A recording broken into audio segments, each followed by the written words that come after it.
Alrighty, hello, welcome to another watch party. It is the Nets taking on the high-flying Pistons today, which is a bit weird to say because the Pistons have been mediocre for like years.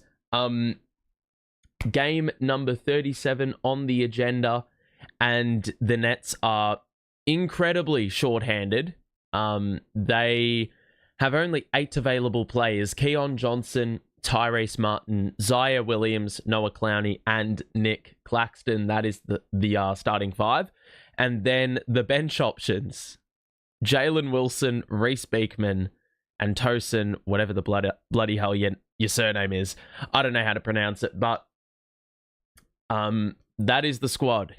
And well, our best player last game is now out as well with illness. Day'Ron Sharpe has an illness. He had a brilliant game last time out. 16 points, 13 rebounds, 9 of those offensive and 5 dimes. He shot the ball pretty well. And he kept us in the game for a large portion of the match last time out against Indy, which we lost by 14 points, as you can see on screen. The Pistons 5, they, of course, are missing Jaden Ivey, who had a pretty shocking injury last week, but their starting 5 is mainly unchanged. Cade Cunningham, Malik Beasley, Tobias Harris, Tim Hardaway Jr., and Jalen Duren. The Pistons came back last time out against Portland and won that one by 3. So that was a pretty valiant effort by them. And they have won 7 of their last 8 games. So they are well and truly high-flying. And meanwhile, the Nets are in a little bit of a rough spot at the moment. They have not won 2 games in a row since November. And they have only won 1 of their last 6. 2 of their last 9, 3 of their last 10. So this is going to be a pretty shitty performance, I would imagine, because, well, a fun fact for you, we do not have one player out there who's averaging double digits in points.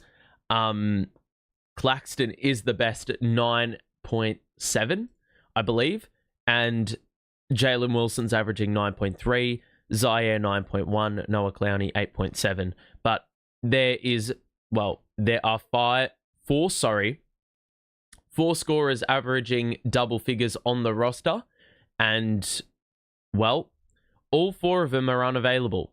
Or should I say 3 of them, Thomas, Johnson, and D'Angelo Russell, all are unavailable, and all of them are averaging 10 or more points. Schroeder and Finney-Smith were also averaging double figures before they got traded. So this is going to be pretty rough, I'm going to imagine. But then again, we were surprisingly competitive the other day. Now, the last time we played Detroit, we lost by 14. It was the 7th game of the season, and we limped to the finish line. We started the game really well. We led at halftime, 57-52, and in the second half only put up 35 points. I was going to say 32, but only 35 points, 15 of those in the 4th, and we did not shoot the ball well from 3 that day. Clax had 12 free throws that game, but only put up the 8 points, and we only had 2 players in double figures the whole match. So that was with one of our more full-strength lineups, actually, but we barely got any bang for our buck from the bench. And for Detroit, all 5 starters were in double figures, and Beasley scored 18 off the bench. He is starting for them now, of course. But their starting lineup is barely unchanged from that first meeting in Game 7 of the season. Meanwhile, the Nets, I mean, they do not have one member of the starting 5 from that game playing today. And basically every single individual playing was coming off the bench in that match. So that shows how much our team has been gutted, basically, due to injury. And look, last time out, the Nets, I mean, didn't do a bad job of scoring the ball in the second half, but it was really rough going in the first half, only the 39 points. We did have 5 players in double figures, but Claxton was disappointing, only the 4 points.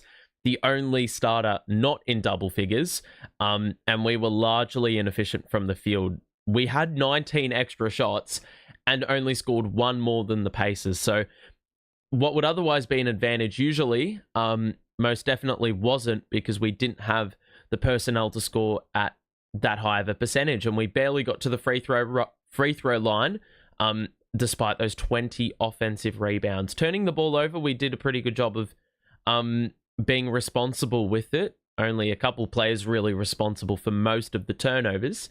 And we were pretty decent with fast break points and points off turnovers, but unfortunately, the field goal percentage was the main thing that was troubling, and I feel like that is going to be troubling for most of the games where this lineup is our starting lineup. So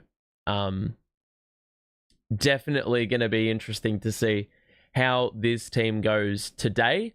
I'd be largely surprised if we're in it for most of the contest. The Pistons are high-flying, though. The only loss they've had in the last 8 games has been against Denver. But outside of that, they have not really... I mean, they've won... Let me have a look. 7, 9... They've won 8 of their last 10 games. The only 2 losses coming to Denver and, interestingly enough, Utah. And that was the game where Utah had 48 points in the first quarter. So they also had 3 players score 27 or more points. So Utah definitely deserved to win that one. I mean, Detroit only got 33 from Cade really in that game and 26 from Beasley off the bench. But they put up a lot of threes in that match. They had 22 extra shots and still lost the game. So, yeah, it's going to be definitely very interesting to see what version of the Pistons we get today. But they are playing very, very good team basketball, and they are now 18-18. I mean, they started the season off very slowly. They got to a point where they were 10-15, 10-16 at one stage, and they're now 18-18. So 8 wins in their last 10 games has given them a good sort of platform to build off of. And they can go above 500 with a win today, which you would, like, the bookies would definitely be saying that that is more likely to happen than anything. Am I happy we get an update on CJ tomorrow? Definitely. That's for sure. 15 games to go to the trade deadline already. 5. Oh yeah, I'm assuming you're asking what the record could be. Well, I don't know what day the deadline is, but 1, 2, 3, 4, 5, 6, 7, 8, 9, 10, 11, 12, 13, 14, 15. So Feb 7 or Feb 6 is what we're looking at. Maybe we're going to beat Charlotte, but like Charlotte and Utah, I can only see us winning maybe, especially if we field this lineup, we're only going to win 2 games. Tops. We probably won't even have a sniff of winning really any more games than that. So I'm not liking the looks of the record. I mean, that'll be a good thing for the tank, but there are some games upcoming that will be very helpful for us to sort of get back within reach of the those tanking teams in the bottom 3 positions of each conference, all of which who are in single-digit wins right now. We're at 13 at the moment. So if we lose to a Utah, Portland, a Charlotte, which is in this next upcoming run, then that's going to go a long way, I think, to increasing our odds for that number 1 pick. But that's still a fair way to go.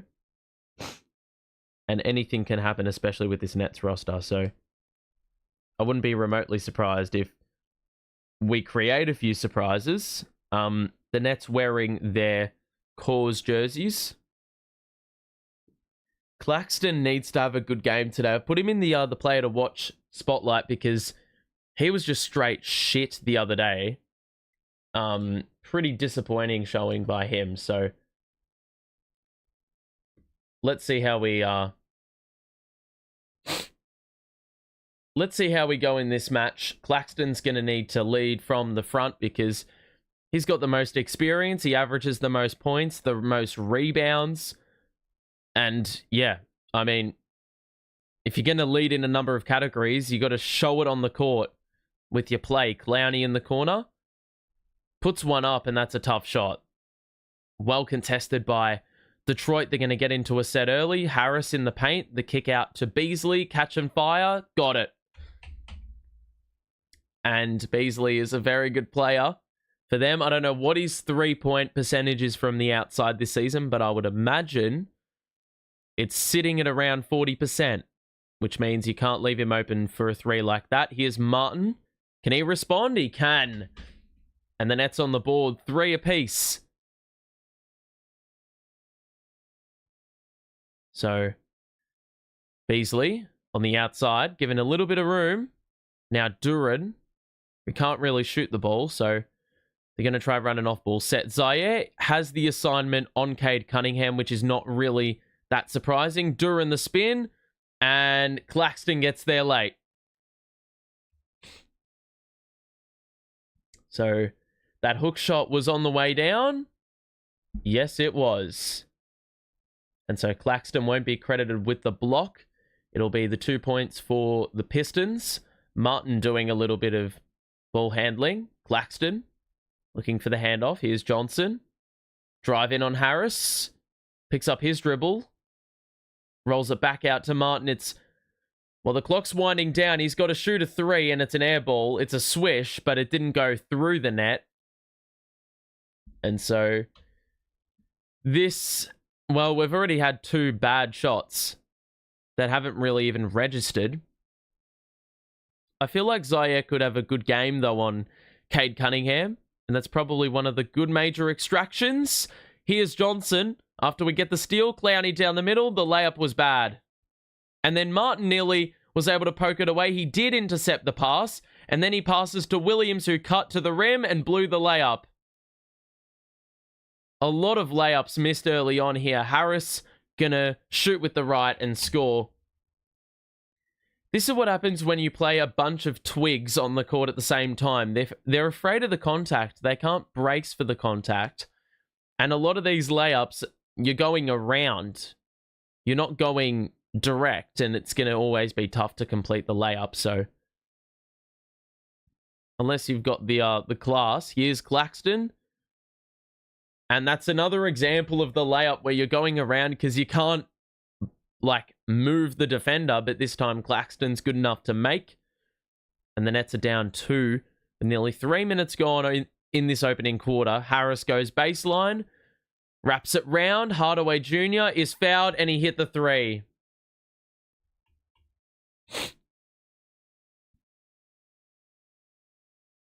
Who the hell is fouled there? Johnson? Yup. That was a high 5. That really doesn't make much sense to me, but given the 3 was made, it doesn't really make any sense to, like, challenge that because you only, like, the 3's gonna count anyway. And Hardaway Jr. makes the free throw, so 11-5. Jesus Christ, that bench is fucking empty. Oh my God. There's like 5 empty seats on that bench. Martin. Skip pass. Extra. Williams 3. It's long. Rebound for Duren. Cunningham will push the pace. Cross. To the corner now for Hardaway Jr., who's going to step back for 2 over Williams. And it rims out, and Claxton is able to collect the board. I thought he mistimed the jump. Clowney. Williams. Gets inside. That's a shocking lob for Claxton. And this is the problem when you don't have a facilitator on the court. There's another open 3 for Hardaway Jr. That one's off. They get the long rebound. Cunningham, the no-look, the extra to Harris. And the Pistons will slow things right down a little bit. Momentarily, that's a tough 3. It's off. It's a good contest by Z. And now Martin's gonna hold things up. Johnson tests the waters from 3, and that's another miss. They get it ahead, and Johnson does well, and then clattered into the cameraman. And he's going to be slow to get up because that was a bit of a hard fall. And not on a flat surface. That was a human right there.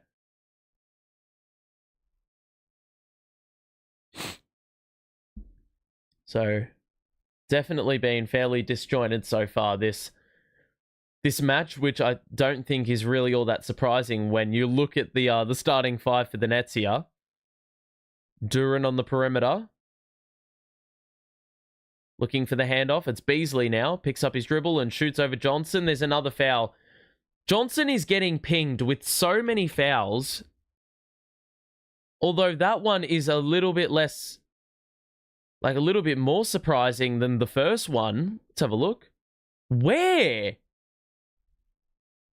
Where the fuck is the foul? And Johnson's going to go to the bench on his second personal. I don't really know what he did wrong there. So another and one opportunity is converted there for the Pistons. They have 5 of 8. The Nets are 2 of 8. But the Pistons have also had a couple of free throws as well. And they're also on a 7-0 run. So that's where the separation has been created. That's a poor pass to Wilson.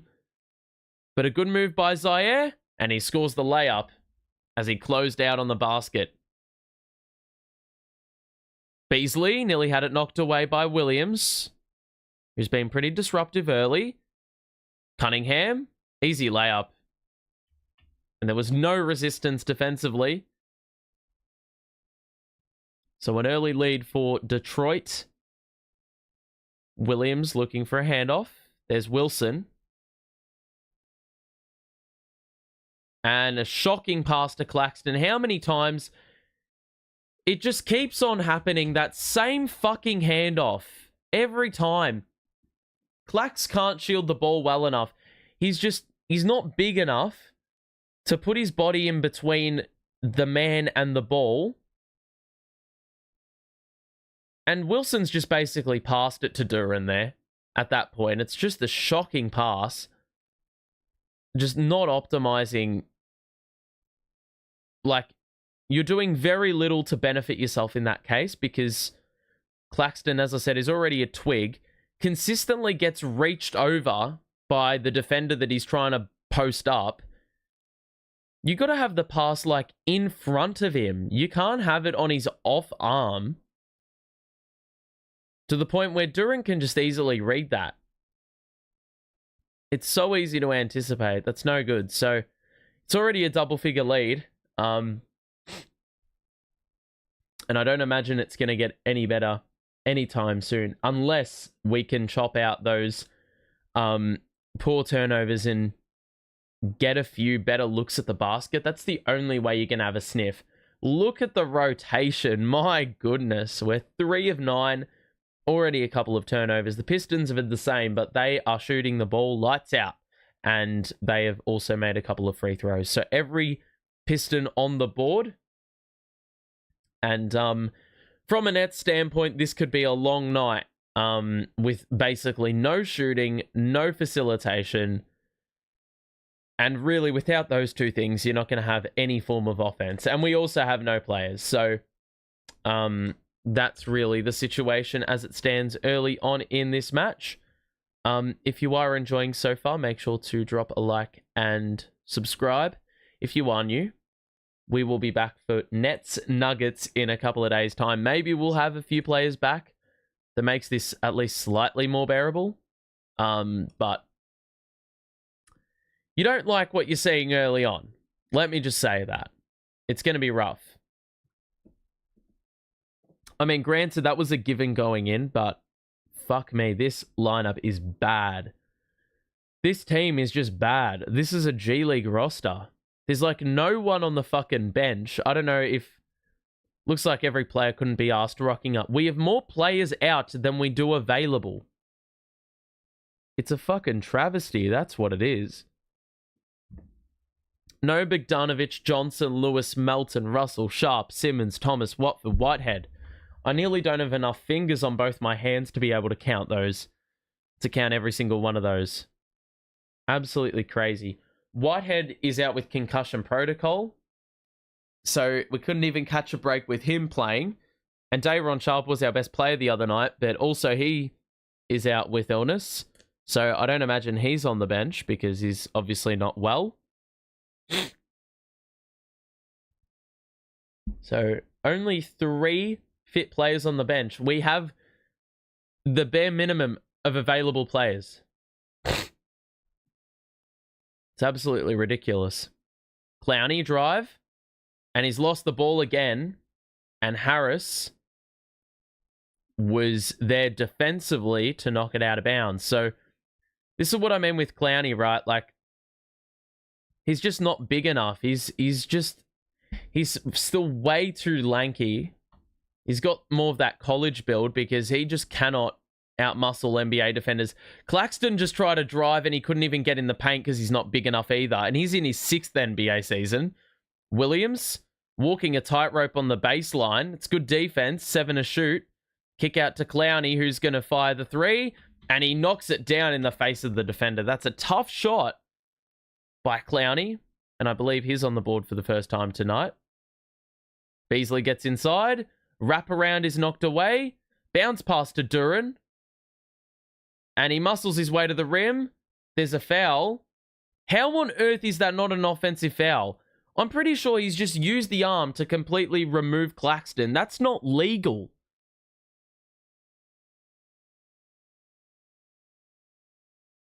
That is not legal. You can't do that. Mate, he's just completely fucking thrust his arm across. That's fucking bullshit.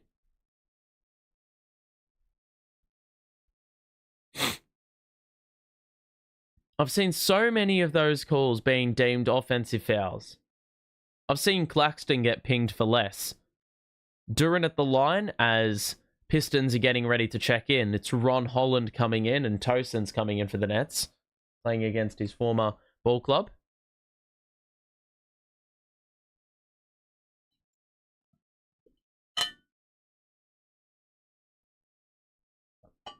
Gee, Duren loves the Nets. He's averaging 12 rebounds and 13 points a game against us in his career.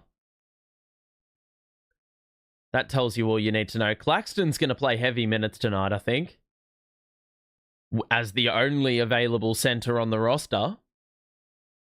Duren gets the second free throw to go. It's a 10-point game as we hit the halfway point of this first quarter. The Pistons going at a very good rate offensively. Claxton going to drive it in on Duren. He lost the ball. He got it back. A very loose handle. Jesus Christ. 6 to shoot. Wilson drives in. Claxton's got to put up a 2, and he's trying to bank it in. It's off. We got an offensive rebound. A long rebound, and Wilson has the space, and he's missed the 3, and we've got another foul on the floor. And it's Duren who commits it. So this will be the 3rd opportunity for the Nets. That's incredibly frustrating, though, from a Nets standpoint. We just cannot get into the paint. We've got no one that can penetrate. Claxton to Zaire Williams. Picks up his dribble. Claxton needs help. He gets it to Wilson. 6 to shoot. He drives on Cunningham. And he just throws it out of bounds. There's just absolutely no ability to get inside. Like, they are protecting the paint so well, mainly because we don't have any defenders that can, or any attacking players that can get there and have that blow by attribute. It's just not possible. That's a turnover. Run, Clax. Go! Dunk! There we go. Fast break points for the Nets. Love that. So we get a stop. Good last couple minutes for the Nets, though. They've kept the Pistons off shooting the ball. And now Harris closely guarded by Williams. Now the switch. Williams will guard Cunningham, and he'll hand it to Duren on the outside. They'll look for Tobias Harris, who gets into the paint with ease. Misses the 2. That's a good rebound by Williams. He gets it ahead to Martin, who picks up his dribble and then falling out of bounds nearly threw it away. Wilson back out to Tosin. Williams is open for 3. It's off. Claxton gets the board, picks up his dribble, wrap around to Martin. It's an open look. Yes! And it's back down to 5. The Nets have cut this deficit in half. Good work by the Nets. More second chance points. Cunningham goes inside. There's a blocking foul. And it's on Zaire. So 4 minutes to play.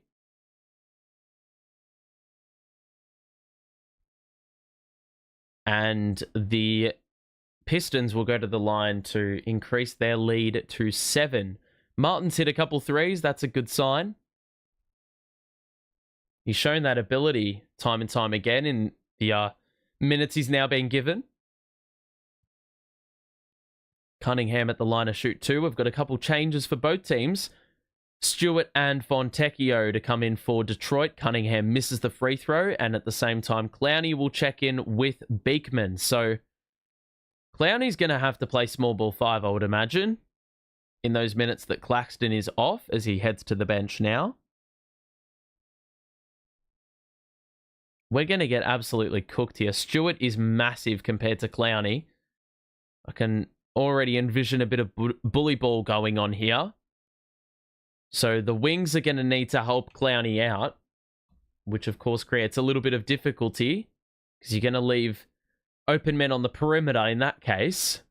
Beekman, Clowney, 3 from the top of the key. That's badly off. And Holland with the rebound. He'll take it himself, go inside, and score the 2. It's an 8-point game. Mutton. Wilson from the wing. Splash. He sticks the 3. It's back down to 5 again. So, Keon Johnson will now get ready to check in. The Nets have hit 4 3-pointers. They've taken a lot of them in this game so far, but shooting at a good clip. Here's Cunningham, who's going to back down Beekman. He's got the size. Good blitz, though. The Nets force a turnover. Tosin will drive it in on Fontecchio. Turn, kick out, extra. Wilson fumbled it. Martin will get the extra again. That 3 is off. And Stewart completely discarded Noah Clowney. And he's been hit in the jaw. He's been hit in the throat, actually. And that is not good, because he does not look great. He's been clocked in the throat, and that can mess with, I think it's called the larynx. It can cause you problems with speaking and stuff like that. Let's have a look and see what that was. Stewart's just looked at him. Oh, mate, what the fuck is that? That's fucking dirty, mate. He's just looked at him and completely clocked him. Mate, that is a fucking joke. Fucking send him out for that. Mate, he's got to fucking go for that. I'm sorry. That is just... He has not even tried to, like, cover that up. That could not be any more of a blatant, like... The other day, Andre Jackson got ejected for something far less brutal than that. That is, he's looked at him and he's just like thrusted his arm right into him. That honestly could be flagrant 2 worthy. He's just fucking looking at him. Like, he's acknowledged he's there and he's just gone for his throat. Like, mate, that is as blatant as you will ever see. He's got to go. He has got to go. He's got to get out. That's just like... He's also caused problems for Clowney in that region as well. He looks all right now, but the initial impact... Mate, he's got to go for that. Fucking send him out. I've seen way worse or way less. Like, people get ejected for way less. That's got to... They're still looking at it. That's fucking dirty. That is so dirty. Let's see what the officials think. But, like, he's literally looked at Clowney running along the baseline to get that rebound. He's looked at him, stuck that out right in there. Mate. Fucking send him out. Can't tolerate the bullshit today. He's got to fucking go for that. A lengthy bit of discussion here between the officials. I would not be one bit surprised if he gets ejected. Because that is fucking bullshit. If he gets away with that, maybe if he wasn't looking,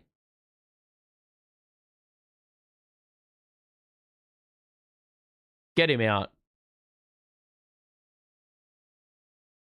How the fuck is that not a flagrant 2? He's looking at him and he's cleaned him up. What?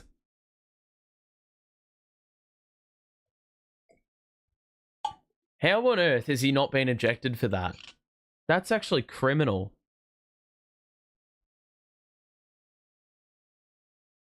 So Clowney's going to get 2 free throws. He's actually inflicted damage on him.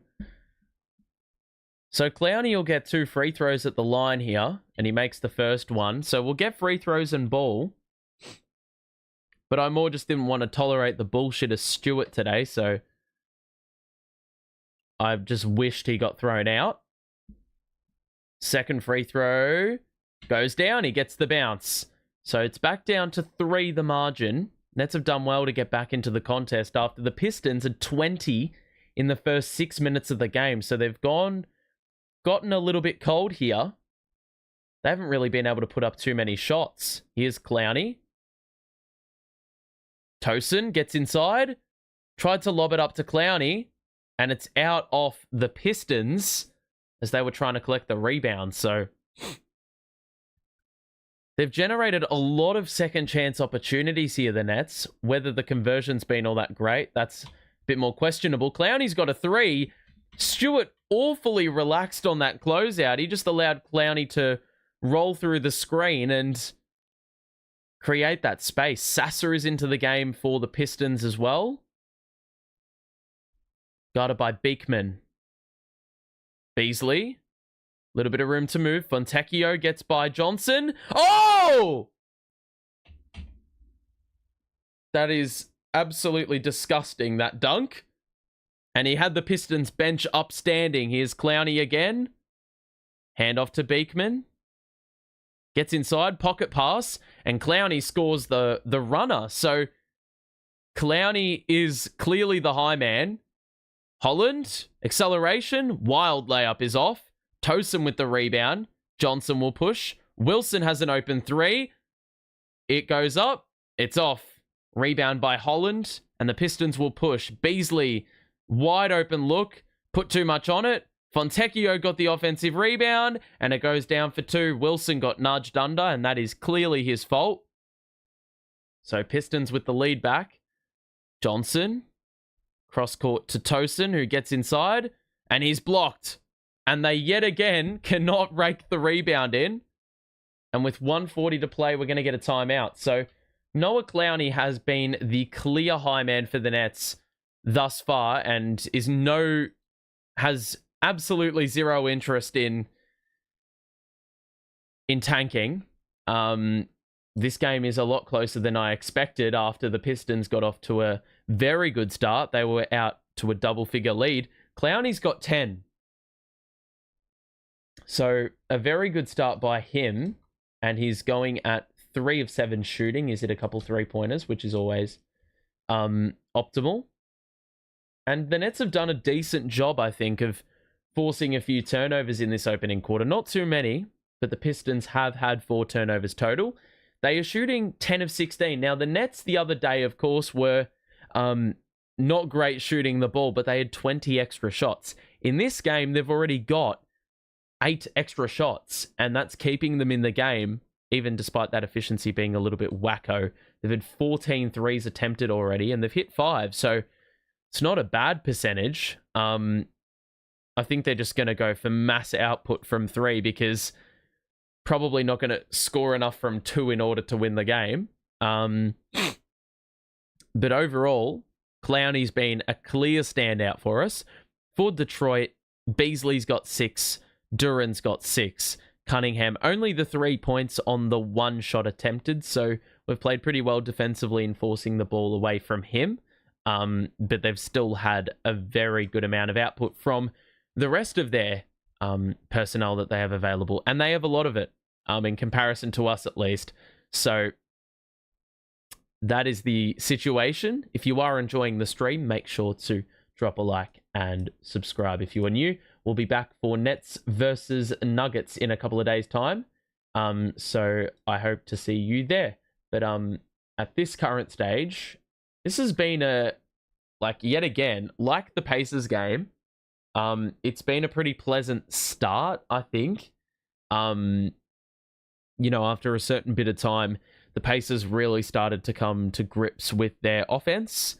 And that's where things started to break away a little bit, and it happened in the second quarter. So we're not at that period of time yet. But in the opening quarter, I mean, this was roughly the scoreline. So, look, we've just got to end this quarter on a high. And then, of course, second quarter, that's where the other major pitfall was the other day. We did well in the third and fourth quarters. I think we outscored them in the second half, Indy. But the second quarter is really where all the damage was done. So let's see if we can close out this first quarter, first and foremost, on a high. Beekman's out there with Johnson, Clowney, Wilson, and Tosin. Beekman to Johnson at the elbow, who's going to back down Beasley. Good move. Wow. I thought he was fouled, but they've put the whistle away. Sasser on the perimeter. Switch. Wilson will guard on the perimeter. Holland, the handoff to Beasley. Good work by Tosin getting the hand up. And he forces the pass. Sasser shoots a 3 over Wilson. That's off. Good rebound by Clowney and a good box out by Beekman. 1 minute to play here in this first quarter. The Nets can tie or take the lead. Johnson is blocked again by Stewart.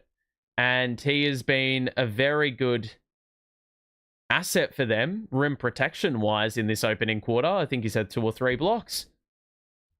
Another shot off by the Nets, this time from 3. Holland. Stewart man in the middle. Good defense by the Nets to force. Well, now a turnover after they prevented the initial handoff. Wilson steps into a 3. That's another miss and another rebound for Detroit. Wilson just keeps on firing. And I don't know why he just doesn't drive it in, really. So it's a 2-point game. Sasser will get the 1-2 from Stewart and then hand it off. And that is an offensive foul. Tosin got cleaned up as Sasser was hit with the moving screen. And the Nets will have 13 seconds to potentially lead after 1, which is quite staggering given the personnel available to them. They've got more players out than available tonight. And yet they only trail by a sole possession and have the opportunity to erase this deficit with a make on the final play. 4 to shoot. Beekman behind the back. Spin move.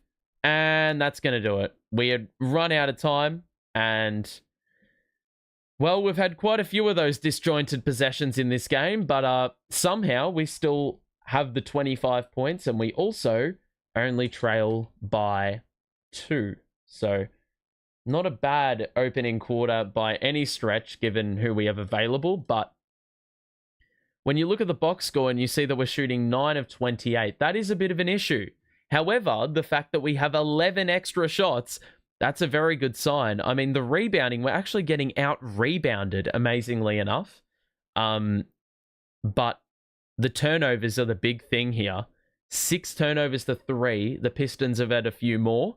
And so they've left the door ajar and have given the Nets a few extra opportunities here. But the bench unit's going to be rough. We really don't have the players to compete, really. The offensive firepower is severely lacking. Let's just say that much. Let me just have a quick look here.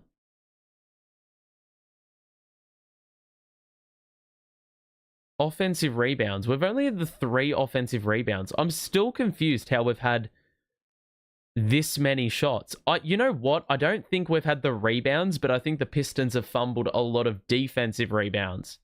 The Nets are not shooting the ball well. We're shooting 32%. They're shooting 58%. But as I said, 11 extra shots for the Nets, and they've hit 3 extra threes. It's the free throws that are a little bit of a difference maker at the moment. But the second quarter is about to get underway. So we'll see if the Nets are able to follow through with what they've done so far and keep up this massive shot disparity that they've got going for them.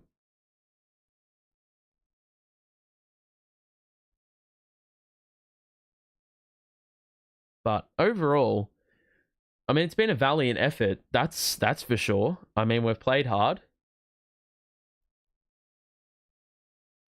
And so that's why we're in this position right now. Noah Clowney actually is averaging some good numbers recently.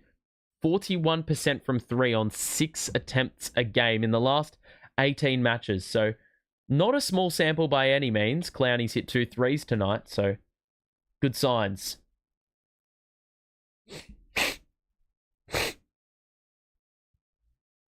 And hopefully it can carry that right the way through today.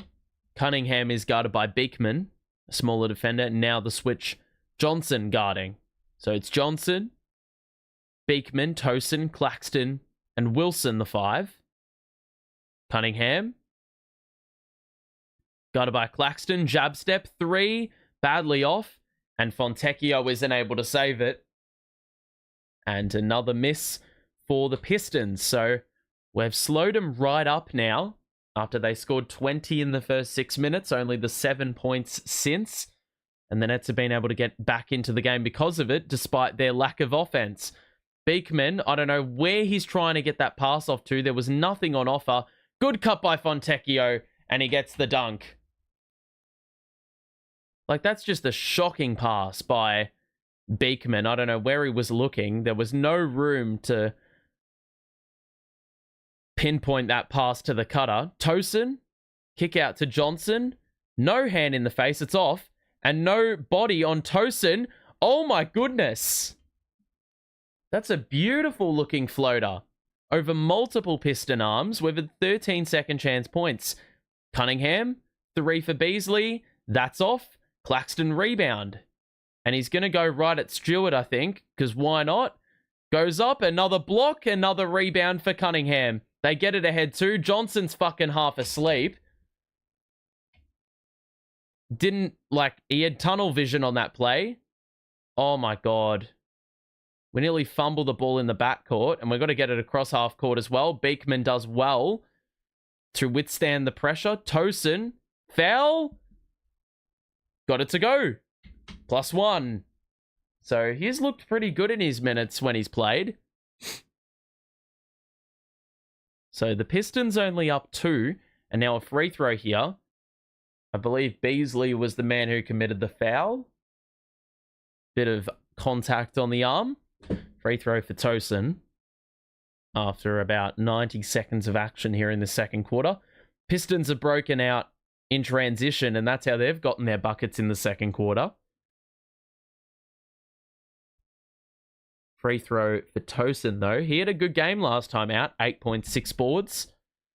And he'll get he'll get a free throw here after having scored a couple of buckets in this second quarter. And he makes the free throw. So 31-30, early going second quarter.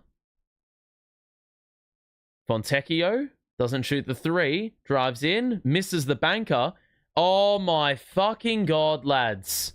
Stop fumbling the ball. Talk. And Geordie says it on the bench too. Talk. You had the numbers under the basket. They look like little leaguers sometimes when they're trying to rebound the ball. Claxton can't get the block, but he forces the errant shot, and the Nets get in behind, and Williams with the two-handed flush. The Nets are in front. The Nets are in front. Unlikely. Very unlikely scenario going into the match. Stewart out to Beasley. That's an open 3, and that's going to be automatic. So you cannot allow a shot that wide open to a shooter so lethal. Here's Williams, and he stood on the sideline. You could see that happening from a mile away. It always happens. Always.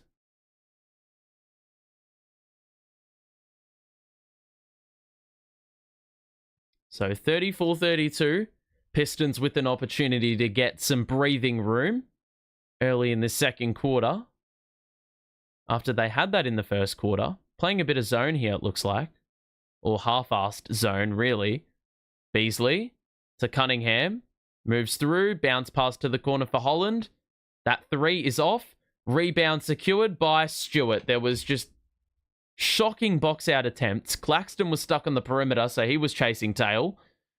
Don't really know what the scheme's like with that. We forced the missed three, but Claxton needs to collapse quicker and get a body on Stewart, so that offensive rebound isn't being given away. Here's Claxton looking for the pass to Tosin, who, well, he fell to the floor and he was able to get it back up to Claxton, who fumbled the handoff. Lot of fumbly play here. Williams tried a rip move on the outside. He was able to commit the foul, but it's on the floor. It'll remain on this end. And the Pistons are racking up a few personals here.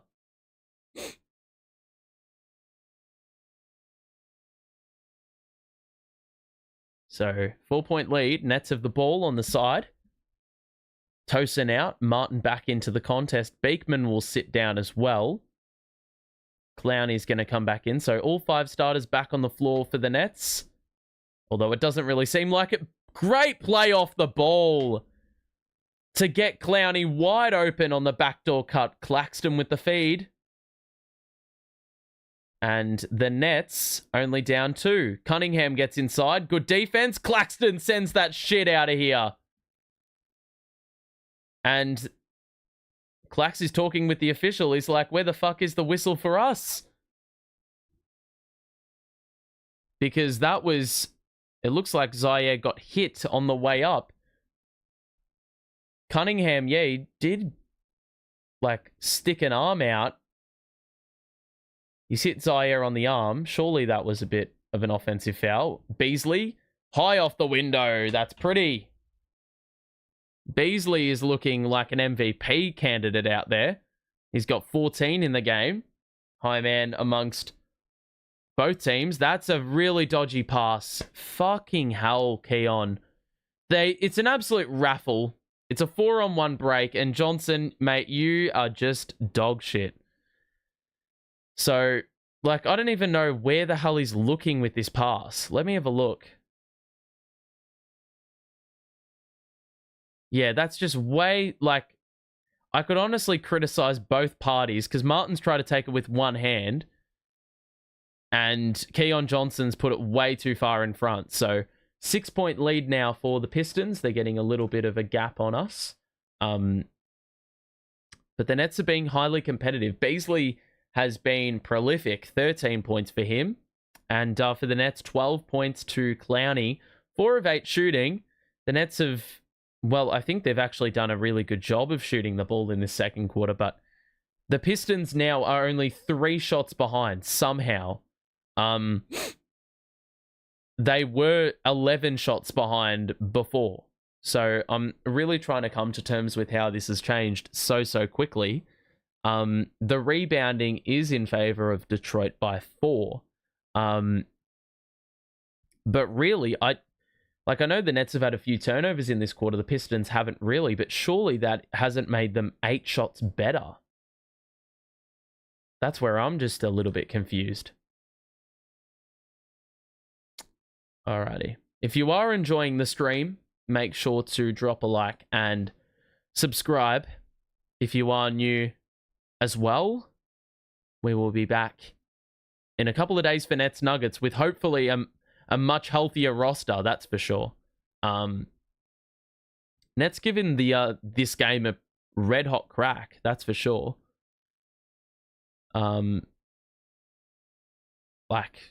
Fucking hell, we should not be in the game. We should not be in the game. But we are. It's only a 6-point contest.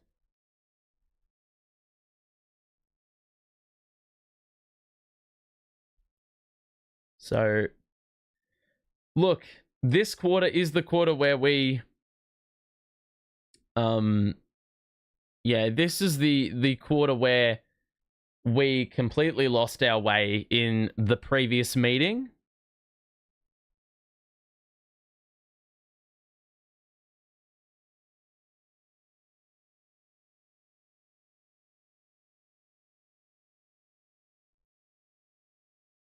I'm interested to see, yeah, what these final 8 minutes hold. Have we learnt anything from the last game? Although I don't even think it's like a matter of learning. It's just a matter of execution. Because you can learn and still be shit at executing. That's for sure.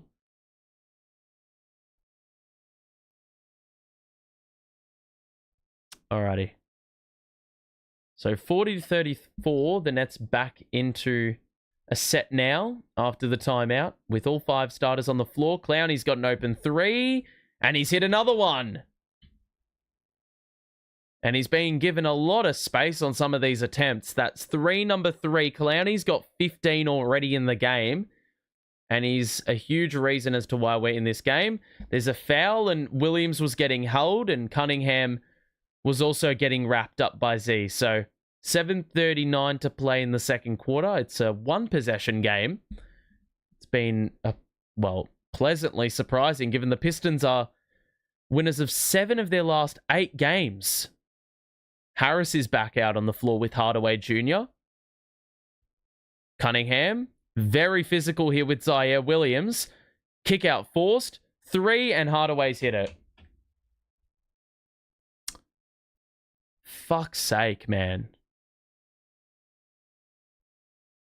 Wilson and Tosin getting ready to come into the contest. Johnson, given a bit of room. Doesn't shoot the 3. Out to Martin. Drive in. Hangs. Knew he missed it. And then tried to follow up. But was unsuccessful. And it went off his hands out of bounds. So more changes here for the Nets. Sasa back in for the Pistons. Cunningham will sit at the 7:04 mark. So 6-point lead for Detroit.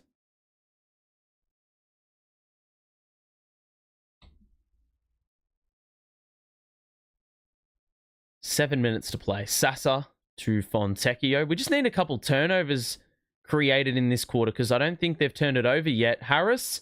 Oh my God. Shocking pass as well by Harris as he tried to find Fontecchio in the corner, but it was that bad a pass that went off Clowney's foot, so he wasn't able to rake in that steal. Pretty stiff. We've got another change, and Clowney will sit again, and Beekman will come back in, so trying to keep as many players fresh as possible with only 8 fit players. Duren. Looking for Hardaway. Good defense by Tosin in the corner. 4 to shoot. Hardaway steps back for 2. And he hits back rim. Good rebound by Martin. He's going to use the Claxton screen. Nope, he'll reject it. Skip past to Tosin. 1 more to Beekman. That's a foul. And it's on the floor. Apparently not going up. Nets are now in the bonus. So they'll shoot free throws the rest of the way if they can force enough fouls and test the Pistons' defense enough. Ball inbounded to Wilson. Screen used. Wilson picks up his dribble. Gives it to Claxton. Top of the key. Beekman. Spin. Claxton. Gonna shoot a 2 at the elbow. And knocks it down. Love that. He's got to keep shooting that one, I reckon. Nets are shooting the ball well in this second quarter, but they've given away 6 extra shots. Harris. Blitz arrives. There's an open 3 on the outside if they can get there. Good knockaway by Beekman. Oh my fucking God, lads. Oh, thank fuck for that. The clock didn't reset after we fumbled the steal opportunity. And so they had to chuck up a bad 3. Claxton has another open 2 at the elbow. He's hit it too long, but he gets his own miss. Drives on Fontecchio. Spin move. Layup. Got it to go off window. It's back down to a 2-point game. So good persistence again by Claxton. We've now got 15 second chance points in the game. Here's Fontecchio on the perimeter. Duren. Gonna try go at Claxton. There's a foul. And it's before the shot. It'll remain on the floor. It'll remain on this end. And with 5:18 left in the second quarter, the Pistons will try to get this one back out to a 2-possession game. And get a deuce. It looks like Fontecchio's gone to the bench. I don't know who's coming to the game. Beasley, I believe. Sasser. Beasley ready to fire for 3. It's off. Get the board. Get the board. Thank you. Martin does. And he's going to go right at Hardaway Jr. Has it blocked. And there's a rebound for the Pistons. A good rebound. The Nets have numbers back. But they have not covered off Beasley. And he hits another 3. Have some fucking understanding, lads. 46-41 the score. Duren getting back nicely on defense. Honestly, I would have tried to just get that one up off the window. And even if you get a shocking result, like, at least you've got the trailer there. But instead, the Pistons get this one back up to 5. And it's very, very frustrating because, lads, we've gotten within 2 multiple times. We've even taken the lead once. And every single time, Beasley is just hitting timely shots. I mean, he's 6 of 10. He's got 16 points. No other Piston has more than 10. And meanwhile, from a Nets perspective, we've gotten 15 from Noah Clowney, and we still trail. So, look, Claxton's had a much, much better performance. He's already exceeded the figures that he had in the previous game against Indiana. And it's very, very timely because we need a contribution like this. But you'll also notice, I think what's really impressive about this opening half, 5 minutes to play, and basically every net has hit double figures for minutes. So Geordie's doing a good job of keeping these players re-energized or energized. And even with a very weak bench, we've still hung around and remained competitive. It's Beasley's the main issue. Cunningham's only got the 3 points the whole game in 13 minutes. So we've done a very good job of stopping him from getting buckets. I mean, Beasley is a plus 16 in a game they're up 5. So without him, they look lost almost. So he's been a huge piece as to why they're in the contest right now, or why they're leading. Only 46 points and he's got 16 of them. You wouldn't have thought he was like a key piece of the rebuild. Or he's been around for a while with the rebuild. Staggering, really. But the Nets have done well, all things considered. 46-41 the score. We've got a little over 5 minutes to play. Want to close out this half on a high. I think that's probably the main key for us. And I just want to keep seeing a bit of an attack on the basket. Those shooters will open up. And the turnovers. Make sure you get your rebounds also, because every single time Martin and Claxton go up, you know, my heart's in my mouth because, man, I feel as if I'm going to, like, I think I'm going to lose my mind every single time because those two are like trying to self-sabotage, really. 5 minutes to play. We're in the bonus. Let's attack the rim here and see if we can get a few free throws late in the quarter. Clowney, drive in, kick out, and he's just been pinged for an offensive foul. Lovely. Fuck's sake, man.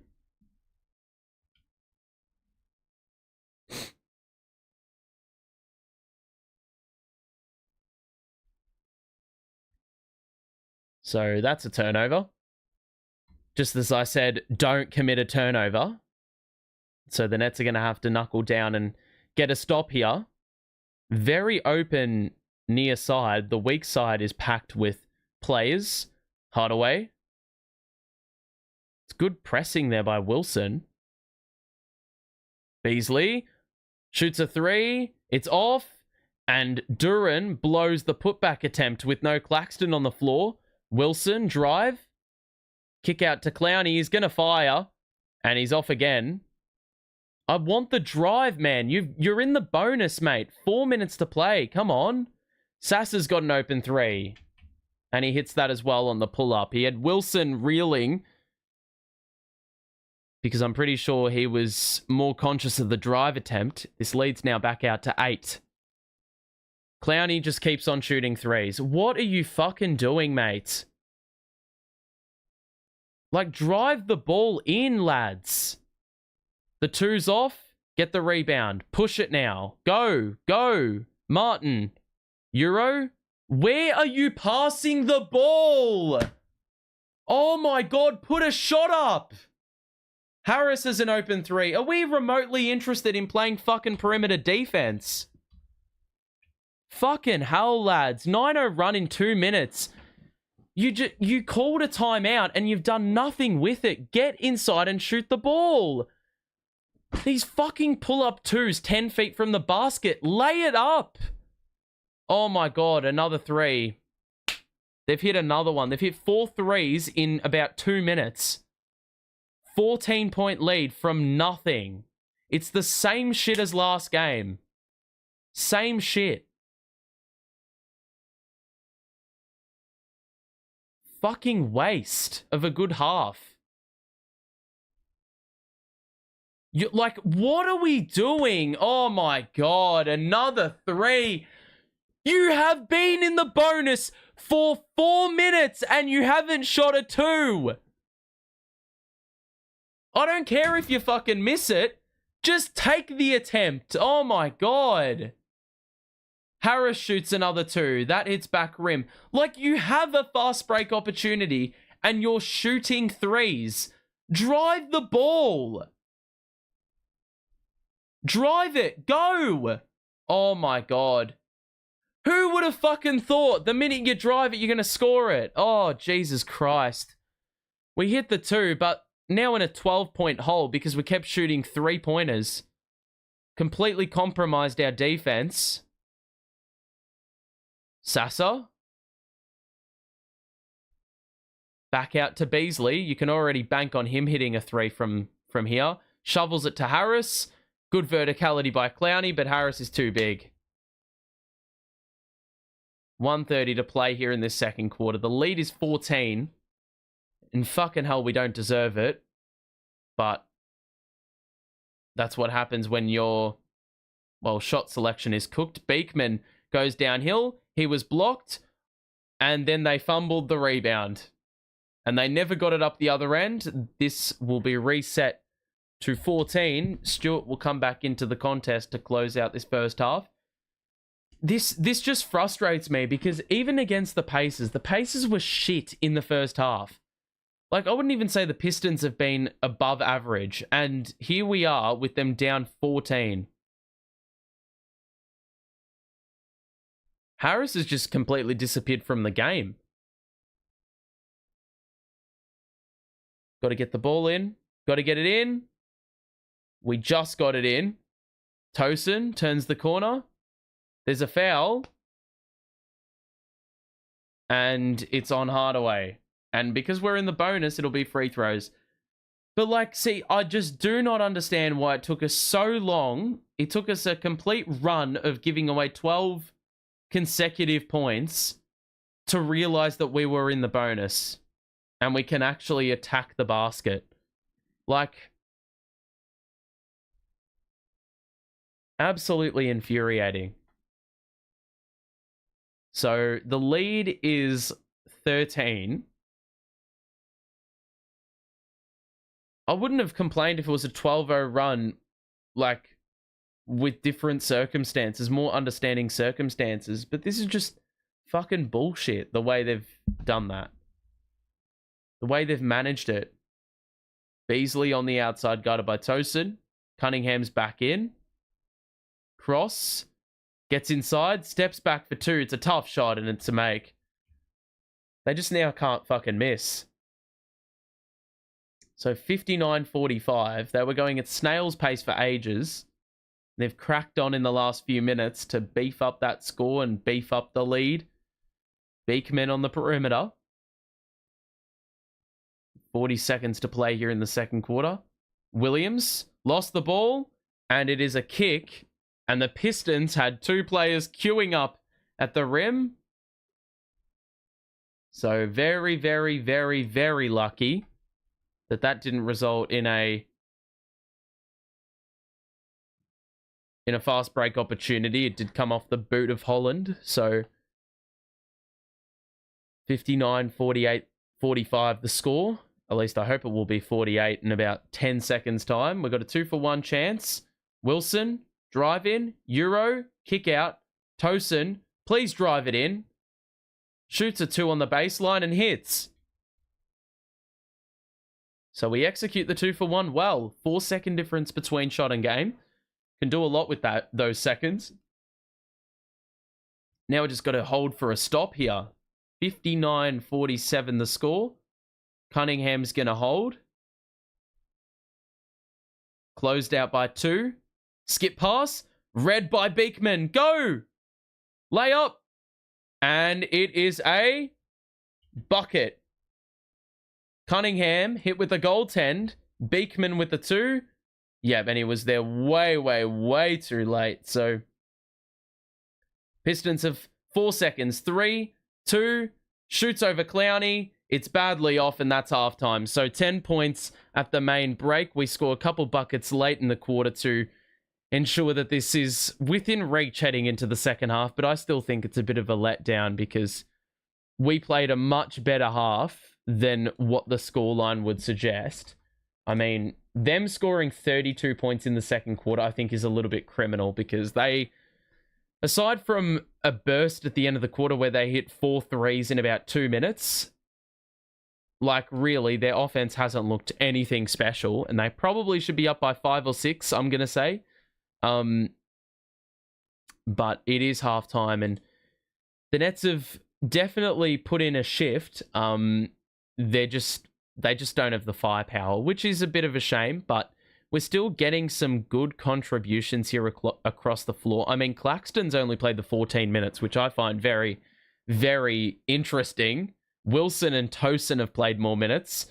Like, Zaire has played less minutes. I think nearly all the starters have played less minutes than the bench, aside from really Clowney. So, yeah, Clowney and Martin. So, look, Tosin's had a good half. 3 or 4 shooting, gotten to the line, hit 9 points. Clowney's got the 15 on decent splits, but he chucked up a few too many threes later in that quarter. And, look, Claxton's been a good presence. Tyrese Martin's gotten some big rebounds. But for the Pistons, I mean, Beasley's got the 16, and they've had 4 players. Well, as it currently stands, the 4 players on the bench have scored 6 or more each. So everywhere you look, there is scoring for the Pistons. And they've had the 4 extra makes. They've hit a couple extra threes, supplemented by those 4 straight threes that they hit in a row without a miss. Aside from that, they've been pretty piss poor. And yeah, really, aside from Beasley, there hasn't been much success from the outside. Hardaway has been thereabouts, but he hasn't shot on high volume, so not incredibly damaging. And the free throw numbers very, very even. The turnovers much the same. We probably didn't force enough in that second quarter, and we made a few too many mistakes. So second half, I would like to see probably more threes being converted. I think we only hit the 1 in that quarter, but we still did well to score nearly the same amount of points as we did in the first half. In the first quarter, should I say. Nearly replicating the effort. So we did a pretty good job overall to keep things within reach, but there's definitely a long, long way to go as well. So potentially there's a few more changes to be made. I mean, we were down 18-7 in the first quarter, and we were able to claw our way back into it. And that was off the back of forcing turnovers, running the break, And, you know, we got a fair bit of success out of that. So,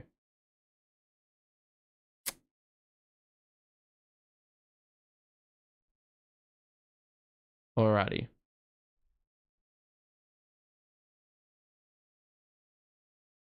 I just want to have a quick look as well and see what the situation is for our team stats, because that, of course, is always something I like to look at. Points in the paint, they've got more. Fast break points is a massive issue. Massive issue. 24 fast break points for the Pistons. I wonder why. It's probably because you put up way too many threes, allowed him to get long rebounds, and Beasley's been darting to the corners every single time. They're shooting the ball at 40% from three. So, remains to me no surprise that they have scored 24 fast break points. Turnovers pretty even, and the output from those for the opposition is also pretty even. There's not too much separating these two teams. It's really just the shooting percentages, and I feel like the way the Pistons have gotten a lot of those, the fast break points, that is killing us. Killing us. So, second half, I think there's a reason to place watch on that specific stat. The starters have been absolutely fucking cooked. But really, it's down to that one run that they had in the back end of that quarter. And that is what separates the two teams right now. Much like when the Pacers went on a run the other day. And that was the separation between the two teams. If I can actually, you know what I'll do? I think I can track that stat down and see what the run was the other day. So first and foremost, where was the run? So they went on a 14-0 run. Here we go. Between the 4:52 mark of the second quarter and the 2:56 mark of the second quarter, 12-0 run for Detroit, and the lead is 10. That is the difference. That run right there is the difference. And so, if we also look at the, like, we had a little bit of momentum at the back end of the first, but really, it's that run in the second quarter, which is the difference, is the separator. Now, in the last game we played against Indy, they went on a run between the last 3 minutes of the second quarter and the first 2 minutes of the third quarter, so it would be about a 5-minute run. They went on a 22-4 run. And then they went on one in the fourth quarter as well, a 17-4 run, which, well, that was the difference maker as well. But that 22-4 run in the second quarter, massively damaging. Massively. In the final 3 minutes of that second quarter, I'd love to see the breakdown of points in that. Let me have a look, actually. Can I see? End of second, start of third? Does it tell me? All plays. Here we go. This will tell me. So, when this run occurred, the Pacers were up 43-37, which was very similar to the run that we had, or the scoreline earlier in this quarter against the Pistons. It was a little bit ahead of schedule, but that was the scoreline at one point in this game that we're talking about right now. And then the Pacers ended the half leading by 16 after only being up by 6 merely 3 minutes earlier. And then the Pacers score the first 6 of the second half to get the lead out to 22. So it goes from 6 points to 22 points. And they would have gone on an 18-2 run. That really tells you all you need to know.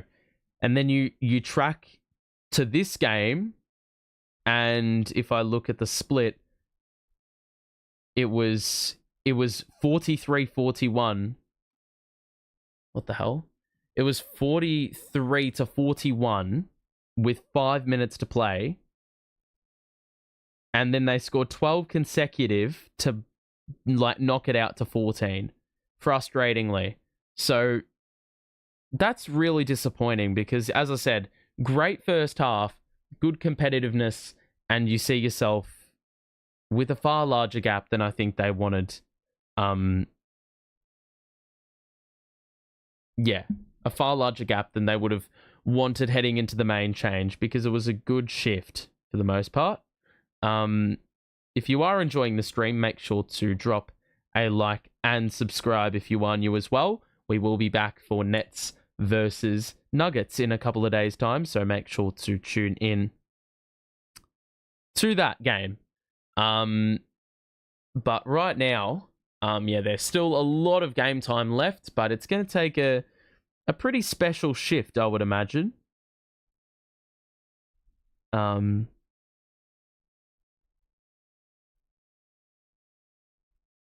take a pretty big shift for us to even really have a sniff. Really, the three-point shooting is probably the big one, though, because Beasley has been massive for them in this opening half. So let's see what this team have got. Hang on a second.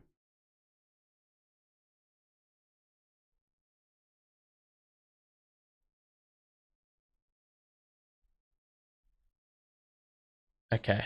Around the grounds, let's do a little bit of a tank watch as well. Wizards losing on Philly. The Raptors are in a tight tussle with the Knicks, so I think we win regardless, because Toronto win. Well, you know what? We need Toronto to win, because a win, like if they're a win better off, then that means that we get closer to them in the standings, and the Knicks also have, like, it's another loss to their total, which of course makes them end up with a worse off record. And we have their pick, so of course there's incentive for a loss there. I wonder what let's have a look. Barrett's got 13 against his old mob. And for the Knicks, how is Karl Anthony Towns playing again? I don't know. But Josh Hart's got 11, Anunoby's got 14. Brunson only the 7, Bridges only the 4. So that's going to be a good second half, I would assume. And the big one, Portland playing New Orleans. Portland are smoking the Pelicans, who have DeJounte and CJ McCollum available, but outside of those two, they are so shit. They're 2 of 13 from deep. So it's fair to say that the Pelicans are not in good shape. Let's just say that. But, I mean, a win for Portland is good for us, because I think we drop below them in the case that they end up with a victory today. So that's a good bit of information to have. But we hopefully are not too far away from the start of the second half.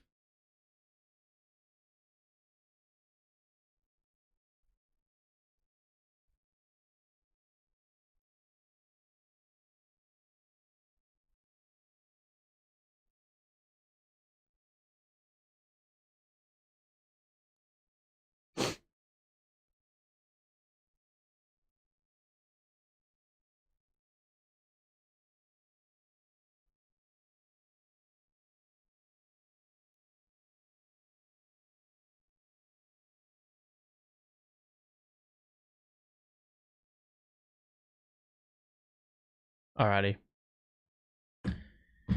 So, man, it's such a weird situation to support this team at the moment as well, by the way. I mean, we're in no man's land at this point. I mean, not in the sense that we are in no man's land tanking-wise, because tanking, I think with this squad, you can't be any more supportive of the tank as an organization. But in terms of still having Cam Johnson and that not being very clear as to whether or not we're offloading him or not, that's still yet to be resolved. I feel like Claxton may be a name that's thrown around, but that wouldn't really make too much sense. Dayron Sharp's been in a few different sweepstakes. There's so many players still undecided on. which I think is a really good, well, that's good to hear. Because, you know, I think a bit of indecision, it's good that we're like rationally thinking of what is the right move and we're not afraid to rush things. I mean, I think this period of time here is where we're going to pile on the losses, personally. At 13 and 23, I can so see us with like 15 and 30 after. Or like, honestly, 15 and 35 after 50 games. In the next 15 games, I can see us not even cracking 15 wins. It's very, very possible that that could occur. We got a lot of the winning done initially.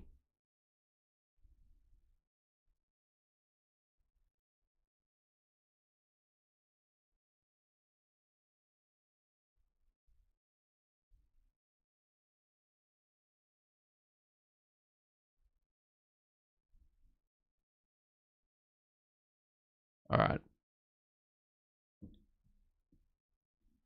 So, second half about to get underway.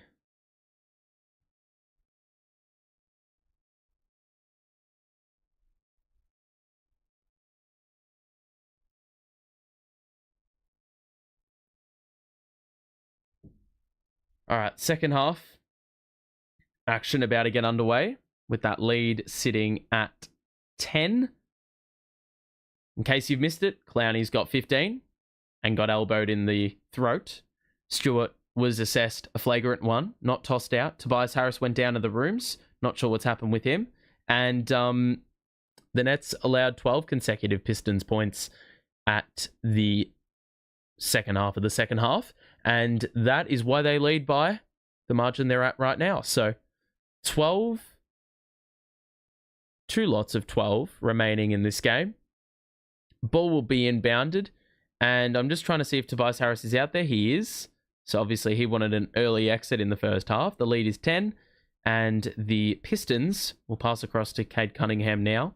Guarded by Zaire, who, I mean, Cade had a very quiet first half. He's going to spin inside, though, and attack Claxton, and somehow banks it in. I thought he hit it way too hard off the window, but he was able to bank that one in, gets on the board to kick things off in the second half.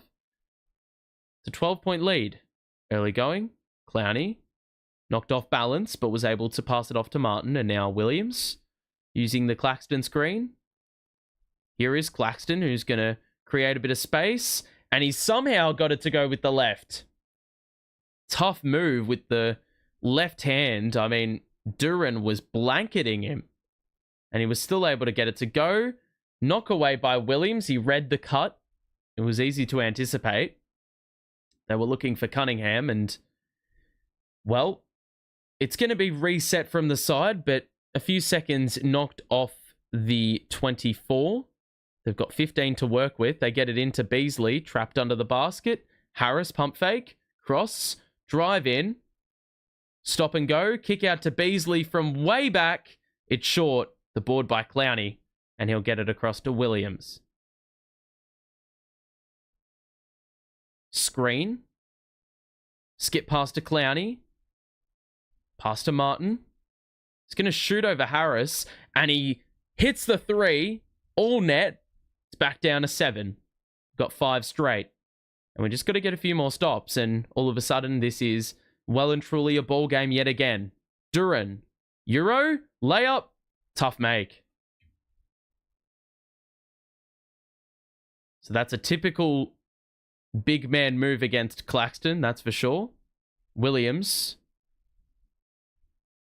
Guarded by Harris on the outside. Bounce pass to Clowney, who collects with one hand. Spin move, had it stripped. And a steal for the Pistons, who don't look in any rush to play quickly. Cunningham picks up his dribble. Duren's going to go at Clowney. He's got a lot of size. Claxton comes over to help. And it's a good contest. Martin's going to push. Cutter was Williams. Martin will give it out to Williams, who will pick up his dribble and airball the 3. Probably not the right shot. Just going to put that out there. Cunningham, beautiful spin and a beautiful reverse, the English on it. Whew. Back up to double figures now. Johnson, beautiful skip pass. Martin has a catch and shoot 3 wide open. That's off. I'm happy with that look. It's just a shame we didn't make it. Hardaway Jr.'s open. That's off. Got to get the rebound. Martin does. Saves as he was falling out of bounds off balance.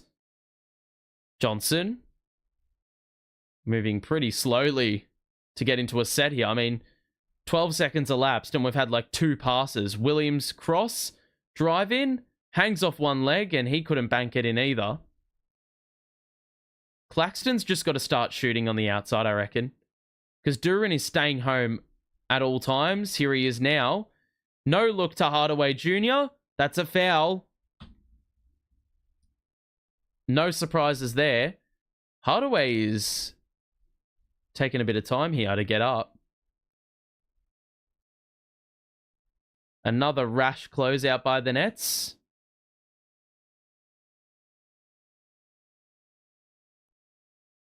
Really, that was so... What the hell is that, Zaire? Fucking hell. Just completely taken his arm off on that contest. And it's 3 shots here for Hardaway Jr. First one goes in.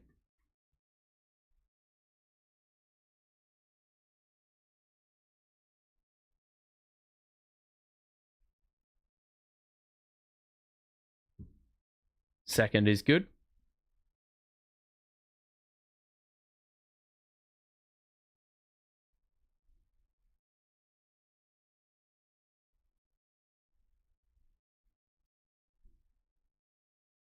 And the third one is also good. So perfect trip back up to 14. The Pistons have got 7 in a row. It would really help if we stop shooting threes unless they're super wide open, like the Martin one we tried before. Claxton, 1-2. Clax has got to shoot it. Duren is just playing this sag-off bullshit. It's so easy to cover. Williams, here's Claxton at the elbow, and he misses. Like, I'm not against that shot. Cunningham, the pass was... Well, that's well done by Clowney. He was able to get the steal. Nets 2-man break. How was he just airballed a layup? Cross court to Martin. There's an open 3. That one's short as well. Another rebound for Cunningham. So we're airballing layups and missing 3-pointers. So basically, we're not going to score another point for the rest of the game at this rate. So 68-54. This game's not out of the question yet, but this lot have got to start hitting their shots. I mean, a lot of open looks. Excuse me. Claxton's going to retrieve here on the outside. From the side out, Martin. Johnson 3. Splash. We needed that. In rhythm. Nice looking jumper for Keon Johnson. I think that's his first 3-point made of the game. Cunningham behind the back. Gets inside. Layup. And he's somehow able to get it over the outstretched arms of Claxton. Cunningham's definitely been more aggressive in this third quarter after only scoring the 2 field goals in the first half. Martin's going to shoot another one from way back, and that one is rattled home. And it looks like we're getting a timeout at the 7:01 mark of this third quarter. The lead is at 10. So, Nets hanging around. No matter what the Pistons tried, the Nets have lingered. And the margin remains what it was at halftime.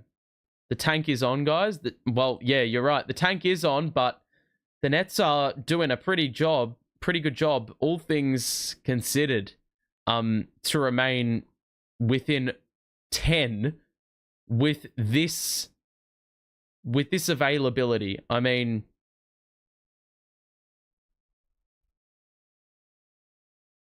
fucking unbelievable, to be honest, that we are this close.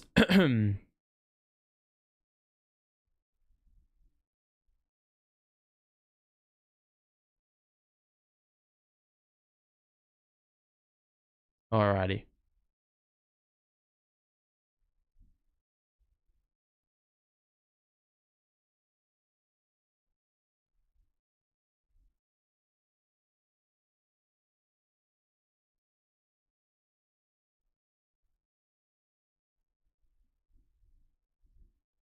All right.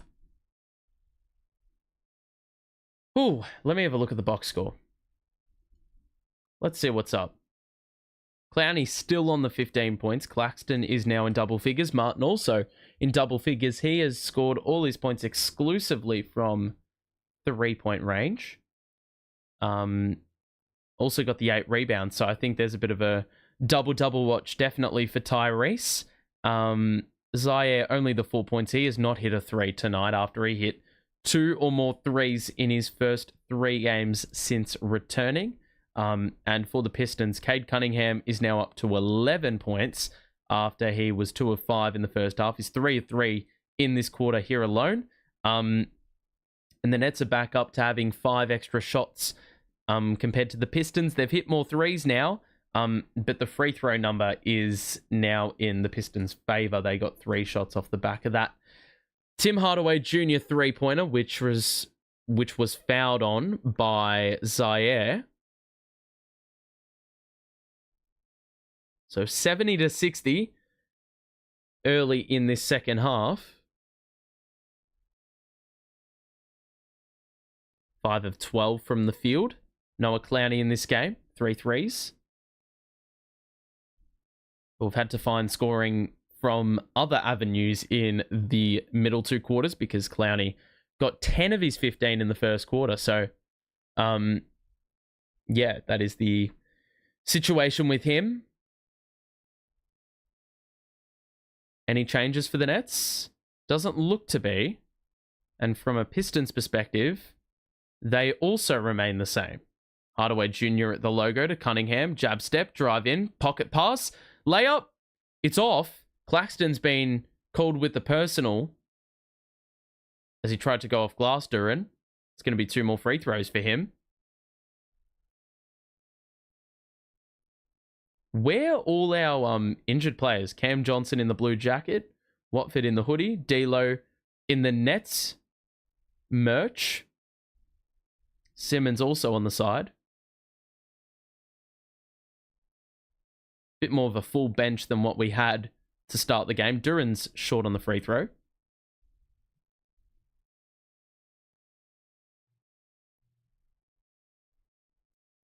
Bogdanovic also in the hoodie, so it seems like the hoodie is a common bit of fashion on the Nets bench tonight. 1 more free throw here for Duren after he missed the first one. And the second is also short, so empty on that trip. And the Nets can get it back down to single figures if they can come up with a basket on this end. Claxton. Good cut by Martin. Extra. Williams 3. Good ball movement. And it's just let down by a bad Zaire Williams shot. Hardaway Jr. fumbled it. And then he threw it out of bounds. Clowney's arms were a deterring presence. And it forced that pass wayward. Well to the right. It's good defense.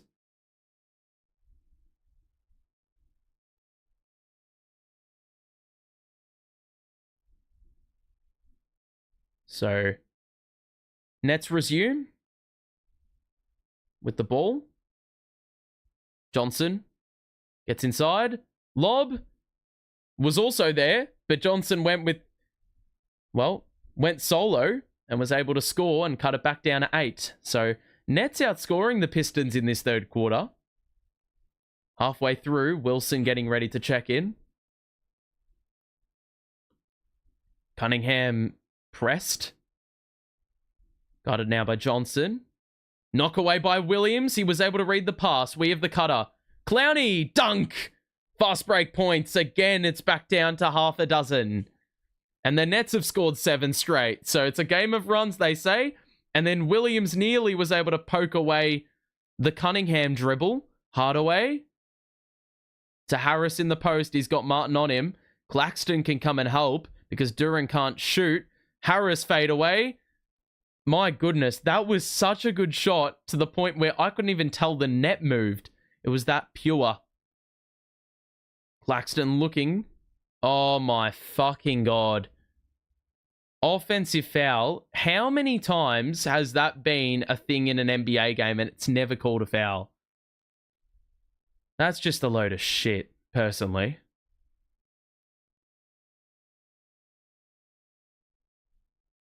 The fast break points definitely improving in this third quarter. I do feel as if we haven't given as many points away on the break. A lot of the Pistons' work has been done in the half court. Williams is on 4 personals, still in. Clowney's gone to the bench. Wilson's in. Tosin's also in. Good defense. Cunningham. Roller is Holland. And he scores through Claxton. That's tough.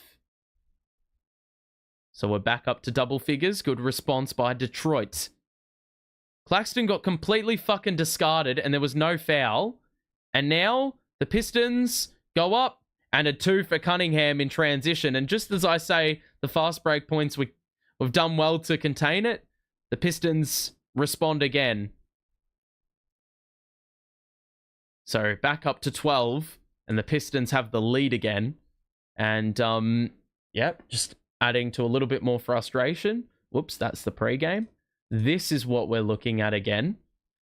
And, look, Zaire Williams and Wilson going 1 of 9 does not help you. If you remove those two, it looks a lot more prettier from 3. So if only they could have made a couple of their shots, I reckon this one would be a lot closer than, you know, we'd have anticipated, I guess. Still shooting more 3s than them, but their free throw number has gone up. And their field goal percentage is still a lot better than ours. They've taken 5 less shots, hit 5 more shots. So in this third quarter, definitely the reliance on Beasley has gone down. He has missed his shots, but that being said, Cunningham has scored 9 in the quarter. And they have a very marginal edge in this third quarter. They've scored 17 points total and, or not 11, 9 have come from Cunningham. So heavy reliance on him. So that's where the frustration seeps in because he did such a great job at locking him down in the first half, and to see the situation of the second half, you know, if you were just able to replicate what you did in the first half, then maybe you're in with a very good chance of winning.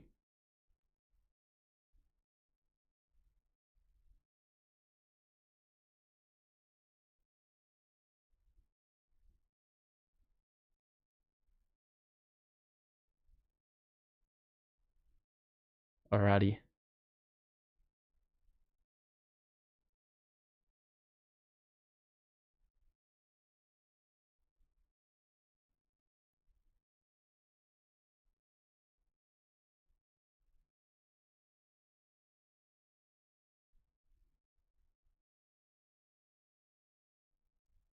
Okay.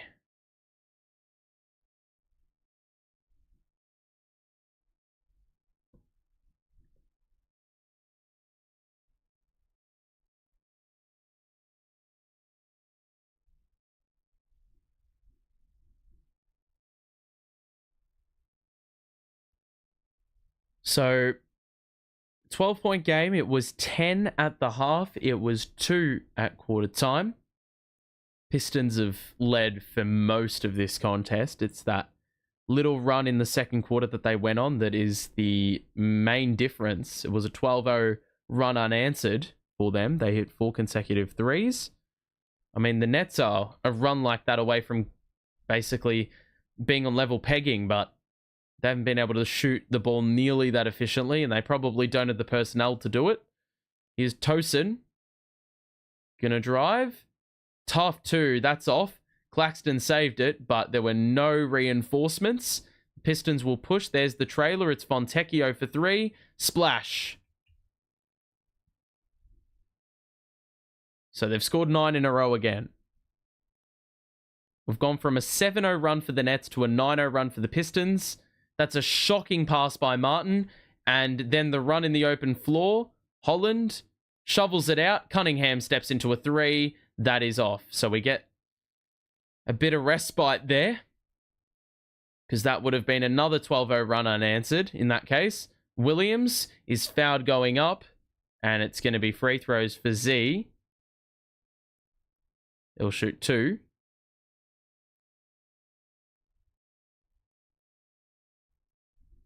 The 3:36 mark.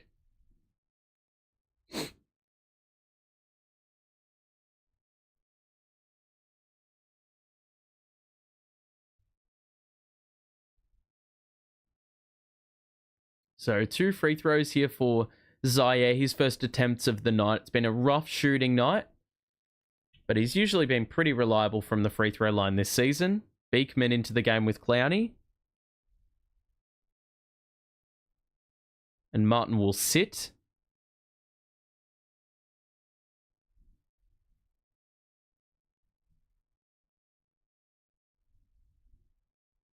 One more point up for grabs here for Zaire. Cunningham heads to the bench. Sasser's into the game. Stewart's also in. Williams makes both. And Sasser will trigger into Harris and give it back to him. High screen. Sasser gets it across the half-court line. Final 4 minutes, third quarter. Screen set. Harris. Back to Sasser. Back to Harris. Holland on the wing. They got 4 to shoot, and they've just been passing around the perimeter the whole possession until they attack. And then there's a knockaway. 1.7 to shoot for the Pistons. Couple nets on the court claim that that was not off the nets. They're going to get it inbounds. They got 1 second to shoot, and it is off. And you couldn't fucking get the rebound. And now it's an open look for Sasser. Fuck's sake, man.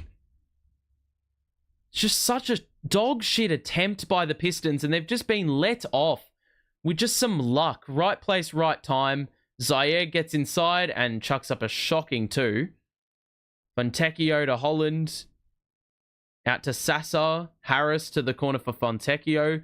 Driving, gets by the closeout and scores the layup. We just don't have any of that ability today. Clowney doesn't shoot the 3. Didn't lift the pivot foot. Clowney pass to Beekman. Here's a 3 for Clowney. It's on offer. And that was way too long, and you could tell Zaire was hit by Sasser, and Williams will be benefited with the foul call.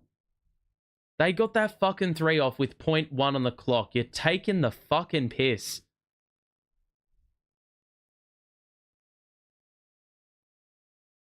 Fuck's sake.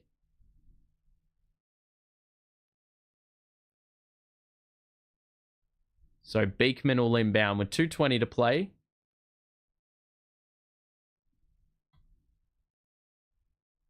Clowney looking for a pass. There's Beekman.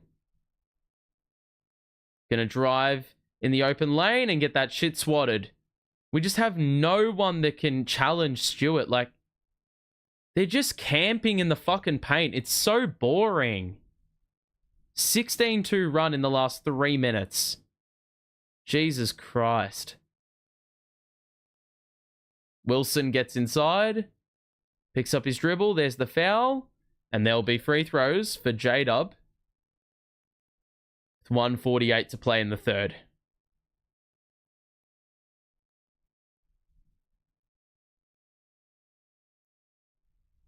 So, a little bit under 2 minutes left in the third. Wilson will get a try at a pair. Makes the first one.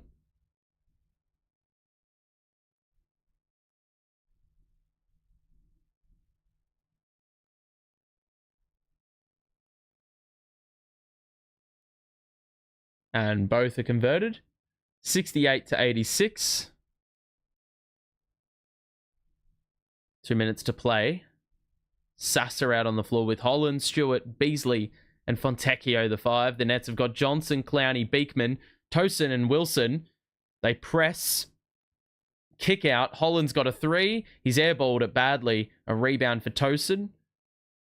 Pistons get their numbers back. Tosin will still go at the defense, but with very little success. And another pass out of bounds. There's just no help for him. Haven't scored a field goal in 4 minutes. Fucking hell. We always have one of these quarters every single game. Holland, pocket pass. Stewart, easy too. They are going to absolutely cook without Claxton on the court. That's for sure. Clowney's just way too small. Just no availability. Maybe with Sharp out there, it would have been a different story today, but Johnson now to Beekman. Kick out. Tosin's got a 3. And that one, we're pretty unlucky. That 3 was a good look. Beasley. Cross court to Fontecchio. Steps into a 3. He's fucking feeling it.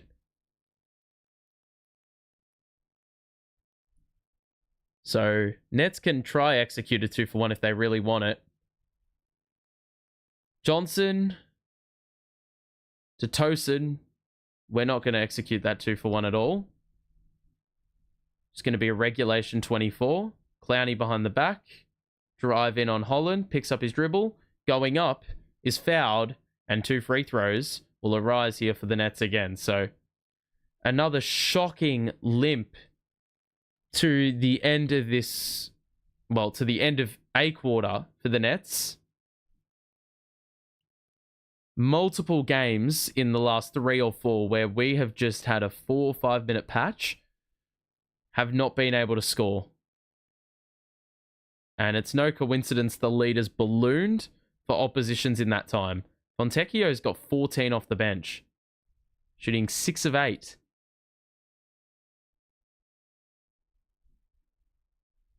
One more free throw for Clowney. And hits the heel as it goes in. 21-point game. The Pistons will hold for 1, unless the Nets can force a turnover here with 10 seconds to play. Sasser on the perimeter. There's a foul. Do we have the foul to give? We did. So 4 seconds left for the Nets here to just force a stop.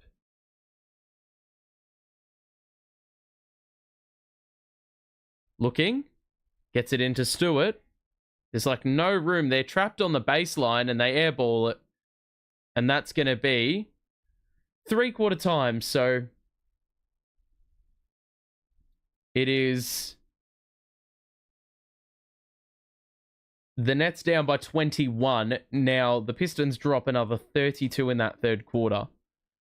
So they've just increased their scoreline at a steady pace. The Nets have just done so at a far lesser rate. Only the 21 in the 3rd. And that's just doubled their lead, the Pistons. And really, it's going to be borderline impossible from here for the Nets to get back into this game. 19 to Clowney. But I swear to God, like, the bench have... It's felt like the bench have played a ton of minutes. I mean, you've got Wilson and Tosin playing 21 each and Beekman with 17. Noah Clowney's already played 27 minutes. And been a team worst -19 in that time. Every single net is in the negative in the plus-minus.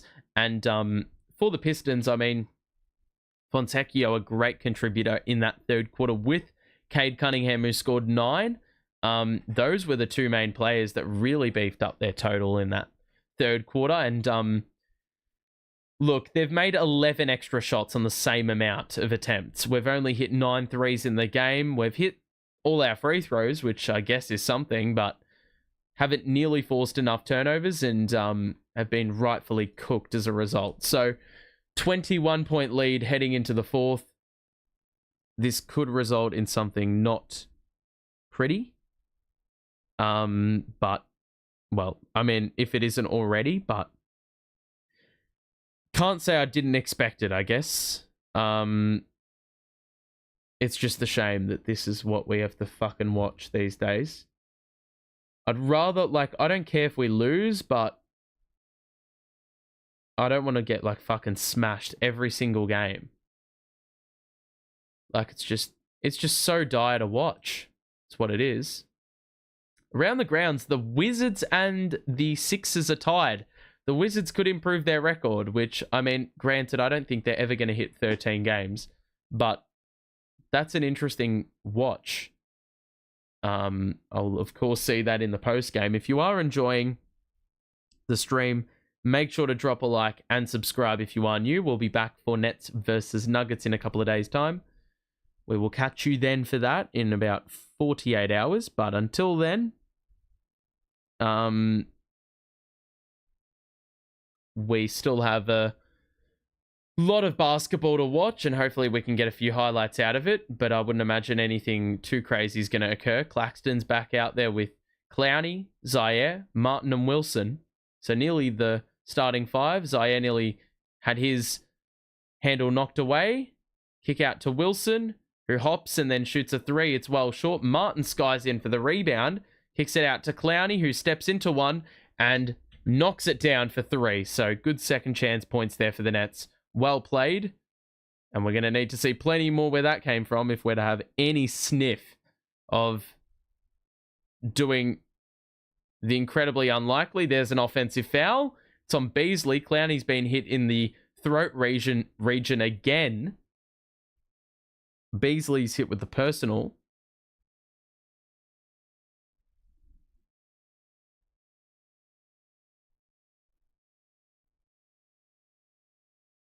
And so ball's inbounded. Martin. Claxton. With possession. Hands it to Wilson. Uses the Claxton screen. Sends it to the corner. Claxton in the middle. Looking for the handoff. It's Martin. Who pulls up for two. That's just not going to work. We haven't even tested the Claxton pick and roll like at all in this game. That's probably a reason why we've dropped off heavily offensively, because it's basically been a non-factor without any point guard play. Fontecchio picks up his dribble. Beasley, closely guarded by Clowney. It's good defense. Very good defense. Tough two. It's an air ball, and the Nets force another stop. So that's the matchup you want. And it's fair to say Beasley's offense has definitely dried up here in this second half. After a really promising first half, 16 points for him. He's only tacked on 2 points since. The Nets are going to need to make a few buckets, though, to pile on top of getting these stops. Pistons yet to score in the fourth.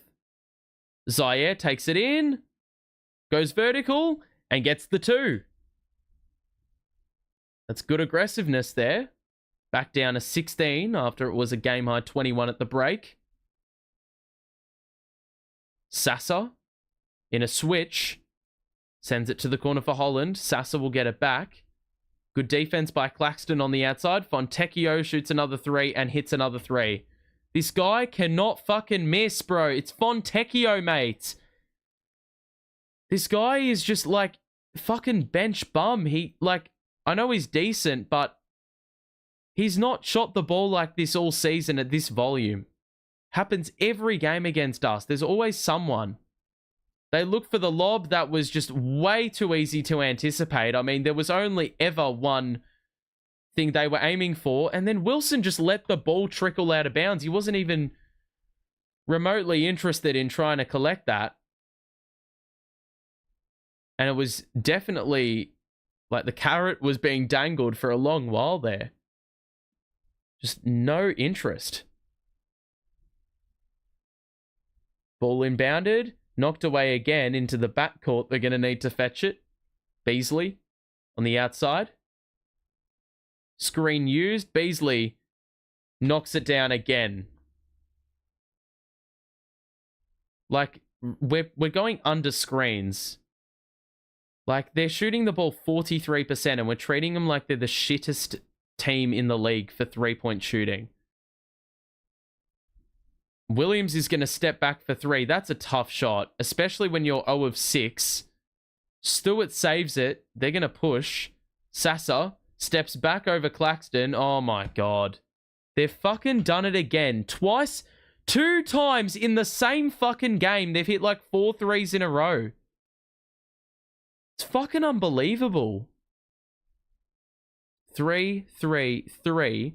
Yeah, 3 threes in a row. They didn't score one for 2 minutes in the fourth quarter, and they've just banged on 9 points in about 60 seconds. So, Jesus Christ, 25-point lead. It doesn't even feel like it, man. Really doesn't. I don't think we've been that shit, to be completely honest.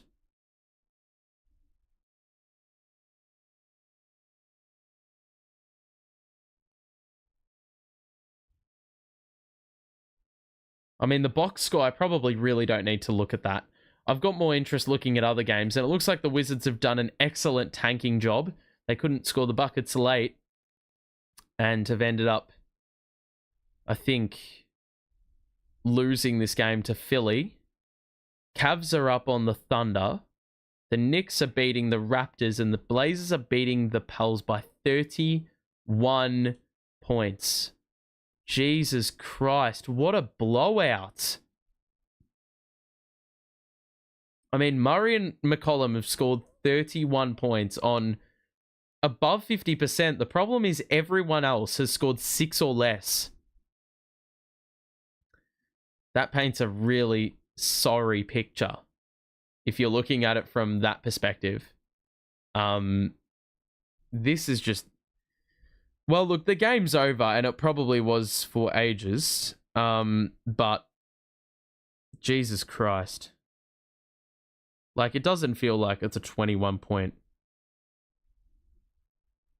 or 25-point sort of stat line.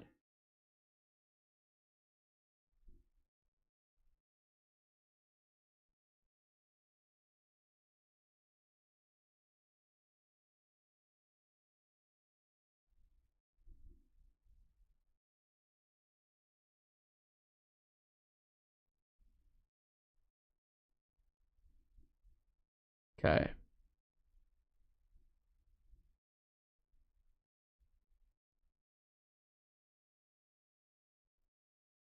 Okay. So 9 minutes to play here in the fourth. It's going to be a long road to the finish unless we actually decide to score a few buckets. That would be preferable. But we are well in the... This is fucking tanking season. Ladies and gentlemen, it's so hard to be enthusiastic. I hate the fact that, like... Well, teams have to go through this, but... It's just more the fact that, like... I'm happy for it to sort of, like, forcibly happen. But people actively wanted us to go out of our way to be this garbage. Like, I'm happy to tank. I just don't want to tank and have to deal with 20-point losses every single game. It's so fucking demoralizing for a fan. So can you imagine how demoralizing it is for the players actually playing and needing to remain engaged? Like, I'm sure some of these players are happy that they're getting NBA reps because they wouldn't get it anywhere else in the league. Clowney's got another 3. He's hit another one. So I guess one of the only positives you can probably take out of this game is the fact that Clowney has hit 25 points in the game, which is, I'm pretty sure that's almost a career high if it isn't already. We just got to close out this game by playing hard. Stewart is blocked by Claxton. Please get the rebound, and Clowney does. Bats it to himself. And he's going to hand off to Williams, who isn't afraid to fire. He's hit another 3. It's back under 20. So 6 straight points. Geordie would have definitely told the players to keep their heads up and play right to the final whistle. And, I mean, that's a good sort of sign. Fontecchio on the move. Another 3. That one's short. We get the board. So, get a few stops. Hit a couple buckets. Can make it interesting. Clowney again. That 3's off. It's going the other way. I don't really know how Fontecchio's fallen over because Wilson was getting held with one arm. Clowney does have a career high tonight. I've just been given the verification I need from the broadcast. So he could potentially be on for 30. So Zaire's playing tightly on Marcus Sasser there, trying to deny the inbounds pass. It's brought in. It's a bit over 7 minutes to play now. Holland.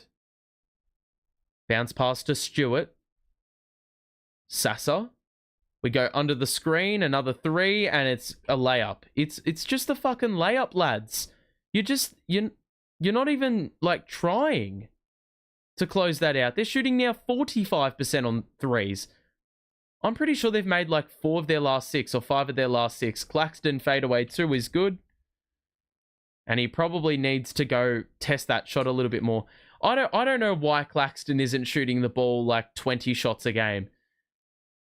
Like 20 shots, yeah, 20 shots a game. Because he's, like, there's no reason why he shouldn't. That's a beautiful looking floater by Beasley.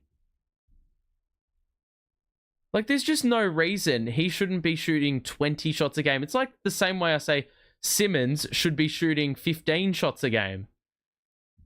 Because, brother, like, he needs to be,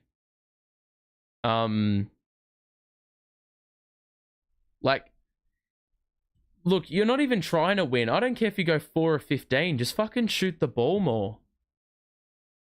Test your skill set. What? Pistons are still playing hard. Like, they've just won a foul off an inbounds play. What the fuck is that foul for? He's just fallen over. Lad, there's nothing there, bro. If you're fucking calling that as a foul, you might as well flop. Claxton's on 5 personals. The way we're looking with fouls, like Zaire's got 4, Clax has got 5. It's seriously possible we could have a situation like there was a game. There's a foul there on Stewart, by the way, on Claxton. There's seriously a possibility that we could have a situation like that game all those years ago, Portland versus Golden State, I think. I don't remember who the manager was for Golden State, but they had like 6 available players, and one of the players fouled out. And then I think another player fouled out. And so they were fucking cooked. I think the NBA rule of having 8 fit players available to play, that is the whole purpose. Because, like, so you don't run out of players and you have to basically walk out or play with 4 players. Claxton rattles home a second and gets it down to 20. So I guess the only silver lining is we're basically level with them in this quarter. Sasser has missed another 3. He's just kept putting 3s up. I mean, it's been shit shot quality for some. Like, you're shooting from way behind the 3-point line and it's worked. Claxton's going to try one and airball it. We save it and we're going to reload and go again. Johnson. Cross. Lob. Was that even a lob? I don't know. Was that bad an attempt at it? It could have been labeled as an airball. Paul Reed's into the game now. Stewart will sit on the bench.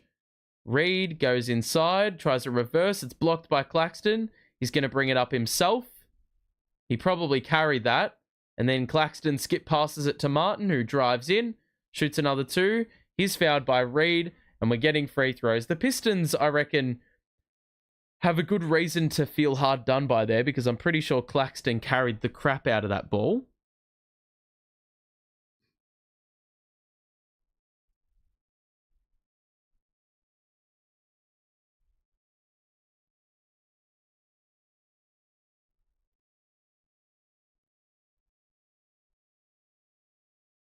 And the first one, I believe, just rattled out. I looked away for a second. I'm just reading the comments of that Noah Clowney hit.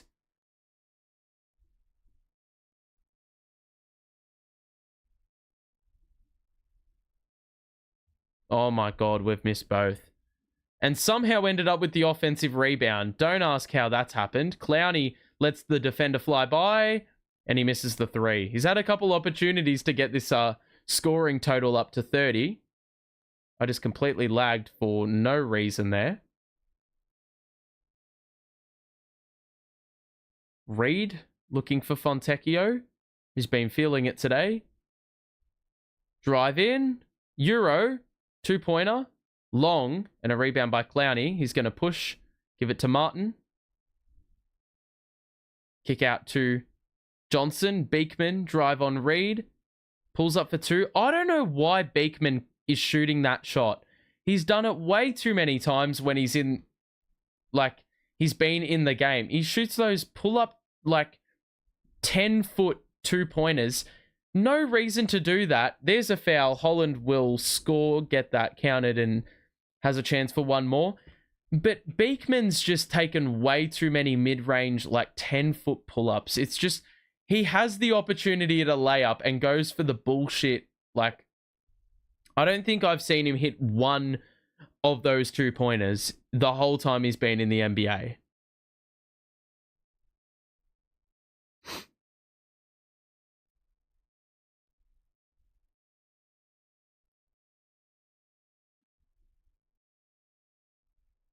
So 4:17 to play.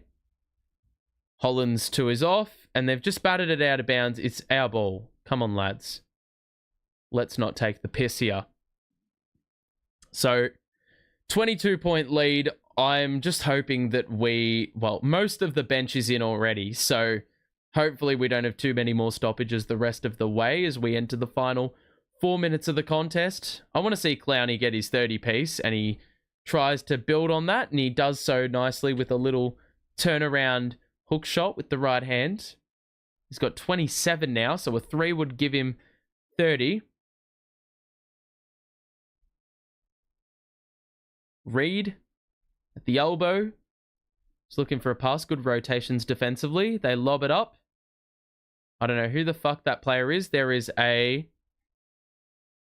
travel? Foul? I don't fucking know what that is. 3:38 left in the game, and there's a foul called.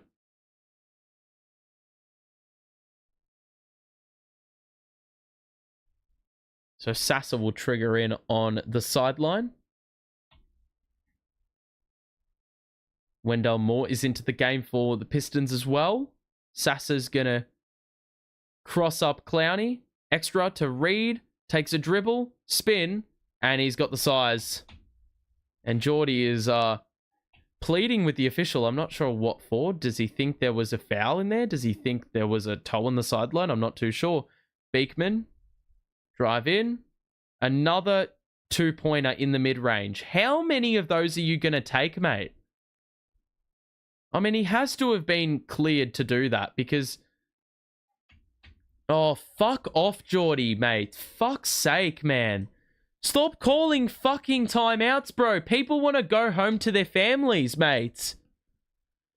People want to go to their families and you're too busy holding them hostage. They want to watch the end of this game. Just like me, I want the same shit to occur. You're holding me hostage. Even though this stream has been, we've gotten blown out again. If you have enjoyed the stream, make sure to drop a like and subscribe if you're new. We'll be back for Nets Nuggets. That could be very, very bad, depending on whether or not Jokic is playing. But, stranger things have happened. That's for sure. But look, just, maybe it's even out of sympathy. The fact that I'm rocking up to these streams, like, with my own conscience, on my own conscience, just like, it would be great to have people alongside us to revel in the pain. And for you guys too watching, if you're watching the game, maybe you need a little bit of therapy. I mean, It's just more the fact that I want to watch a basketball game and I actually like the problem is, you know, it's so difficult for me to like, I enjoy bringing energy to these streams, but it's like, it's so difficult to have the energy to watch. Like, there may come a point in the season where I'm that just like drained from watching Nets games that I like just need to take a few games off. But there will be a patch of games also in about like 5 days, or maybe like not the next game but the game after. From then I think there'll be like a 4 or 5 games I miss. Just life's getting in the way, or gonna get in the way for that period of time, so won't be able to stream. I'll be trying to watch as much basketball as I can, but I just won't be able to be in front of my computer when the games are on. So that is going to be the situation in a couple of games time. So maybe, yeah, you want to capitalize on the last game that I'll be doing a stream for a little while, and then I'll be back at it again in the back end of January. Tosin drive in, kick out to Johnson. He just...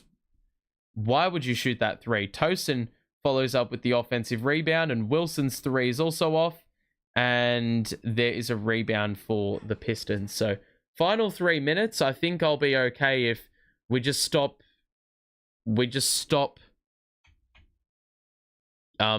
calling timeouts. That would be great. We've got 2.5 minutes to brace for. There's a foul, and it is Johnson who will be fouled, or has been fouled. Holland hit with the personal. Can we stop fouling as well?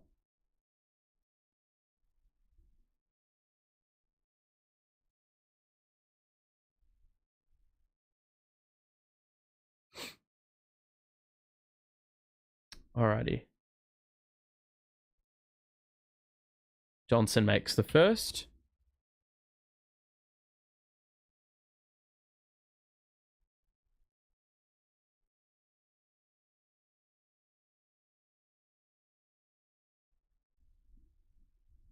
Second free throw is good. It's back to 24.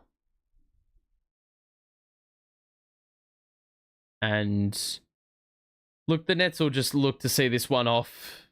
Probably just scoring a couple more buckets, really. I want to see Clowney get his 30. I think I've made that pretty clear. There's another three-pointer for the Pistons. That's off. The rebound by Tosin.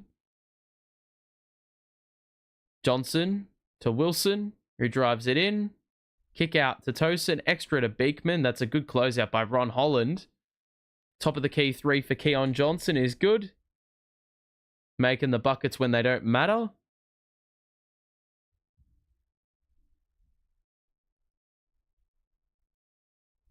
So inside the final 2 minutes now, it's a 21-point game. Reed, guarded by Clowney. At the elbow, he's going to hand it off. 4 to shoot. They put one up. It's another step back three. That's off. Long rebound for Keon Johnson, who will push the pace. Wilson is the trailer, but he doesn't shoot the three. Loose pass to Keon Johnson. Drive in. Clowney's going to... I thought he was going to test the three, but he takes it inside and he's blocked, but he's fouled, and it'll be more free throws. The 110 mark, so Clowney can get his total up to 29 with a couple of makes.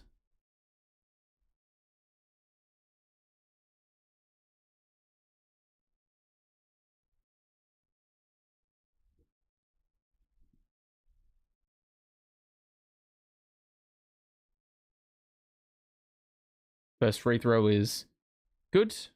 Whoops.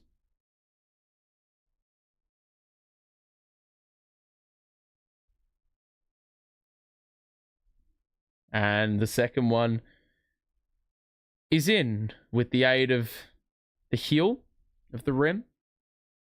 So back down under 20 after it was as high as about 26, I think.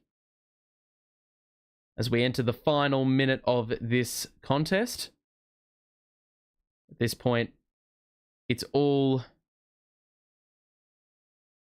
I don't even know what the word is. Oh, that's a tough three. Holland has that one rim out. Let's get the rebound. They can make this scoreline look a little prettier. Tosin has the shot blocked. He's fouled. And it's another cameraman copping the brunt of a layup attempt from the Nets. It's the second time that's happened in the game.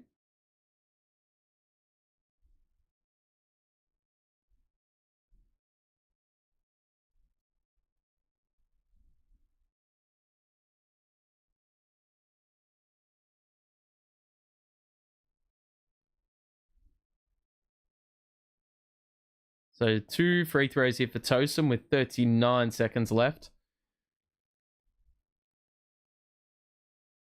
And that one's good. We've actually been really good at the free throw line. That's for sure.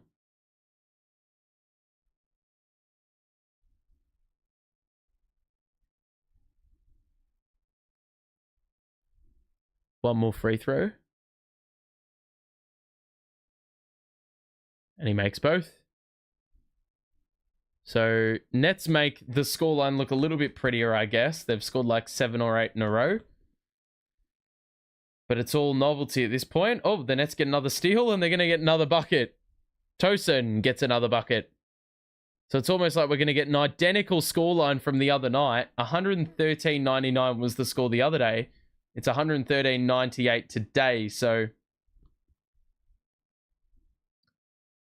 4-second difference between shot and game. I don't imagine they're going to really take a shot here or feel any interest or any obligation to take a shot.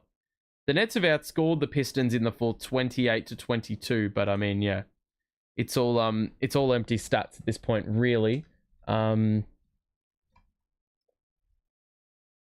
like the Clowney wanted another 2 points.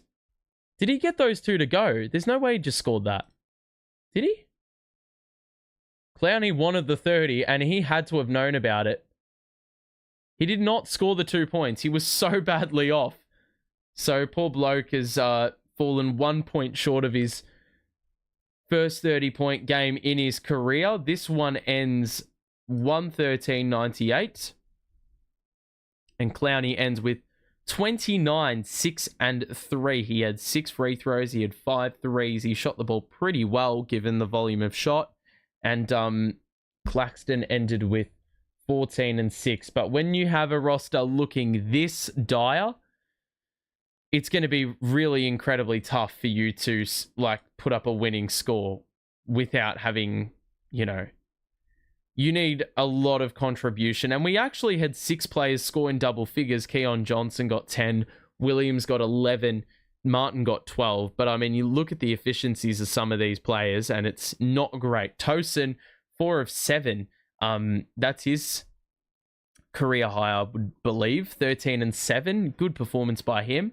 But overall, the Nets don't shoot all that well from the field and 3. They did well at the line. They actually had 9 more free throws than the Pistons, but they made 2 less threes. And even though, well, I thought they had way more shots than the Pistons, it actually was dead even, but the Pistons made 12 extra shots. Beasley, the high man, with 23 after having a great first half. Cunningham never really had to shift out of first gear. And then Sasser and Fontecchio combined for 8 threes off the bench. And in a game where they hit 15, that is a massive number. So turnover count also dried up in the second half. So really, the Nets just don't have enough players. And with the players they've got, they actually put in a decent effort. But they were never going to win this game purely off the basis they just did not have the firepower. I mean, the field goal percentage really just tells you all you need to know with where the team is at. I'll just quickly check what the team stats were in this game, and then I'll call it a day and wrap this one up. The team stats, points off turnovers, we gave away a few more. Fast break points didn't get nearly enough. We got outscored by 25, and they had 18 more points in the paint. Points in the paint has been an issue for us all season, but especially today, it was pretty obvious. Isaiah Stewart, I think, ended with 4 blocks. He did. They had 9 blocks as a team. And so it was incredibly difficult to really penetrate that restricted area, get into the paint and score 2s, which is something we really needed to go for us, especially when 3-pointers were tough. And just generally speaking, offense was tough to come by for most of the day. 38% shooting from the field. We only got the 9 offensive rebounds, so nowhere near as prolific as we were the other day with Dayron Sharp in the side. He should be back for the next game, which is going to help us greatly, but still a long way from being at full health, and I don't think we'll see us at full health for a long time. That's going to do it from me, so we will be back for Nets Nuggets in a couple of days' time, so make sure to drop by and say hello. Until then, stay safe, have a good one. We will chat to you soon. Yeah, that's all from me. Bye for now.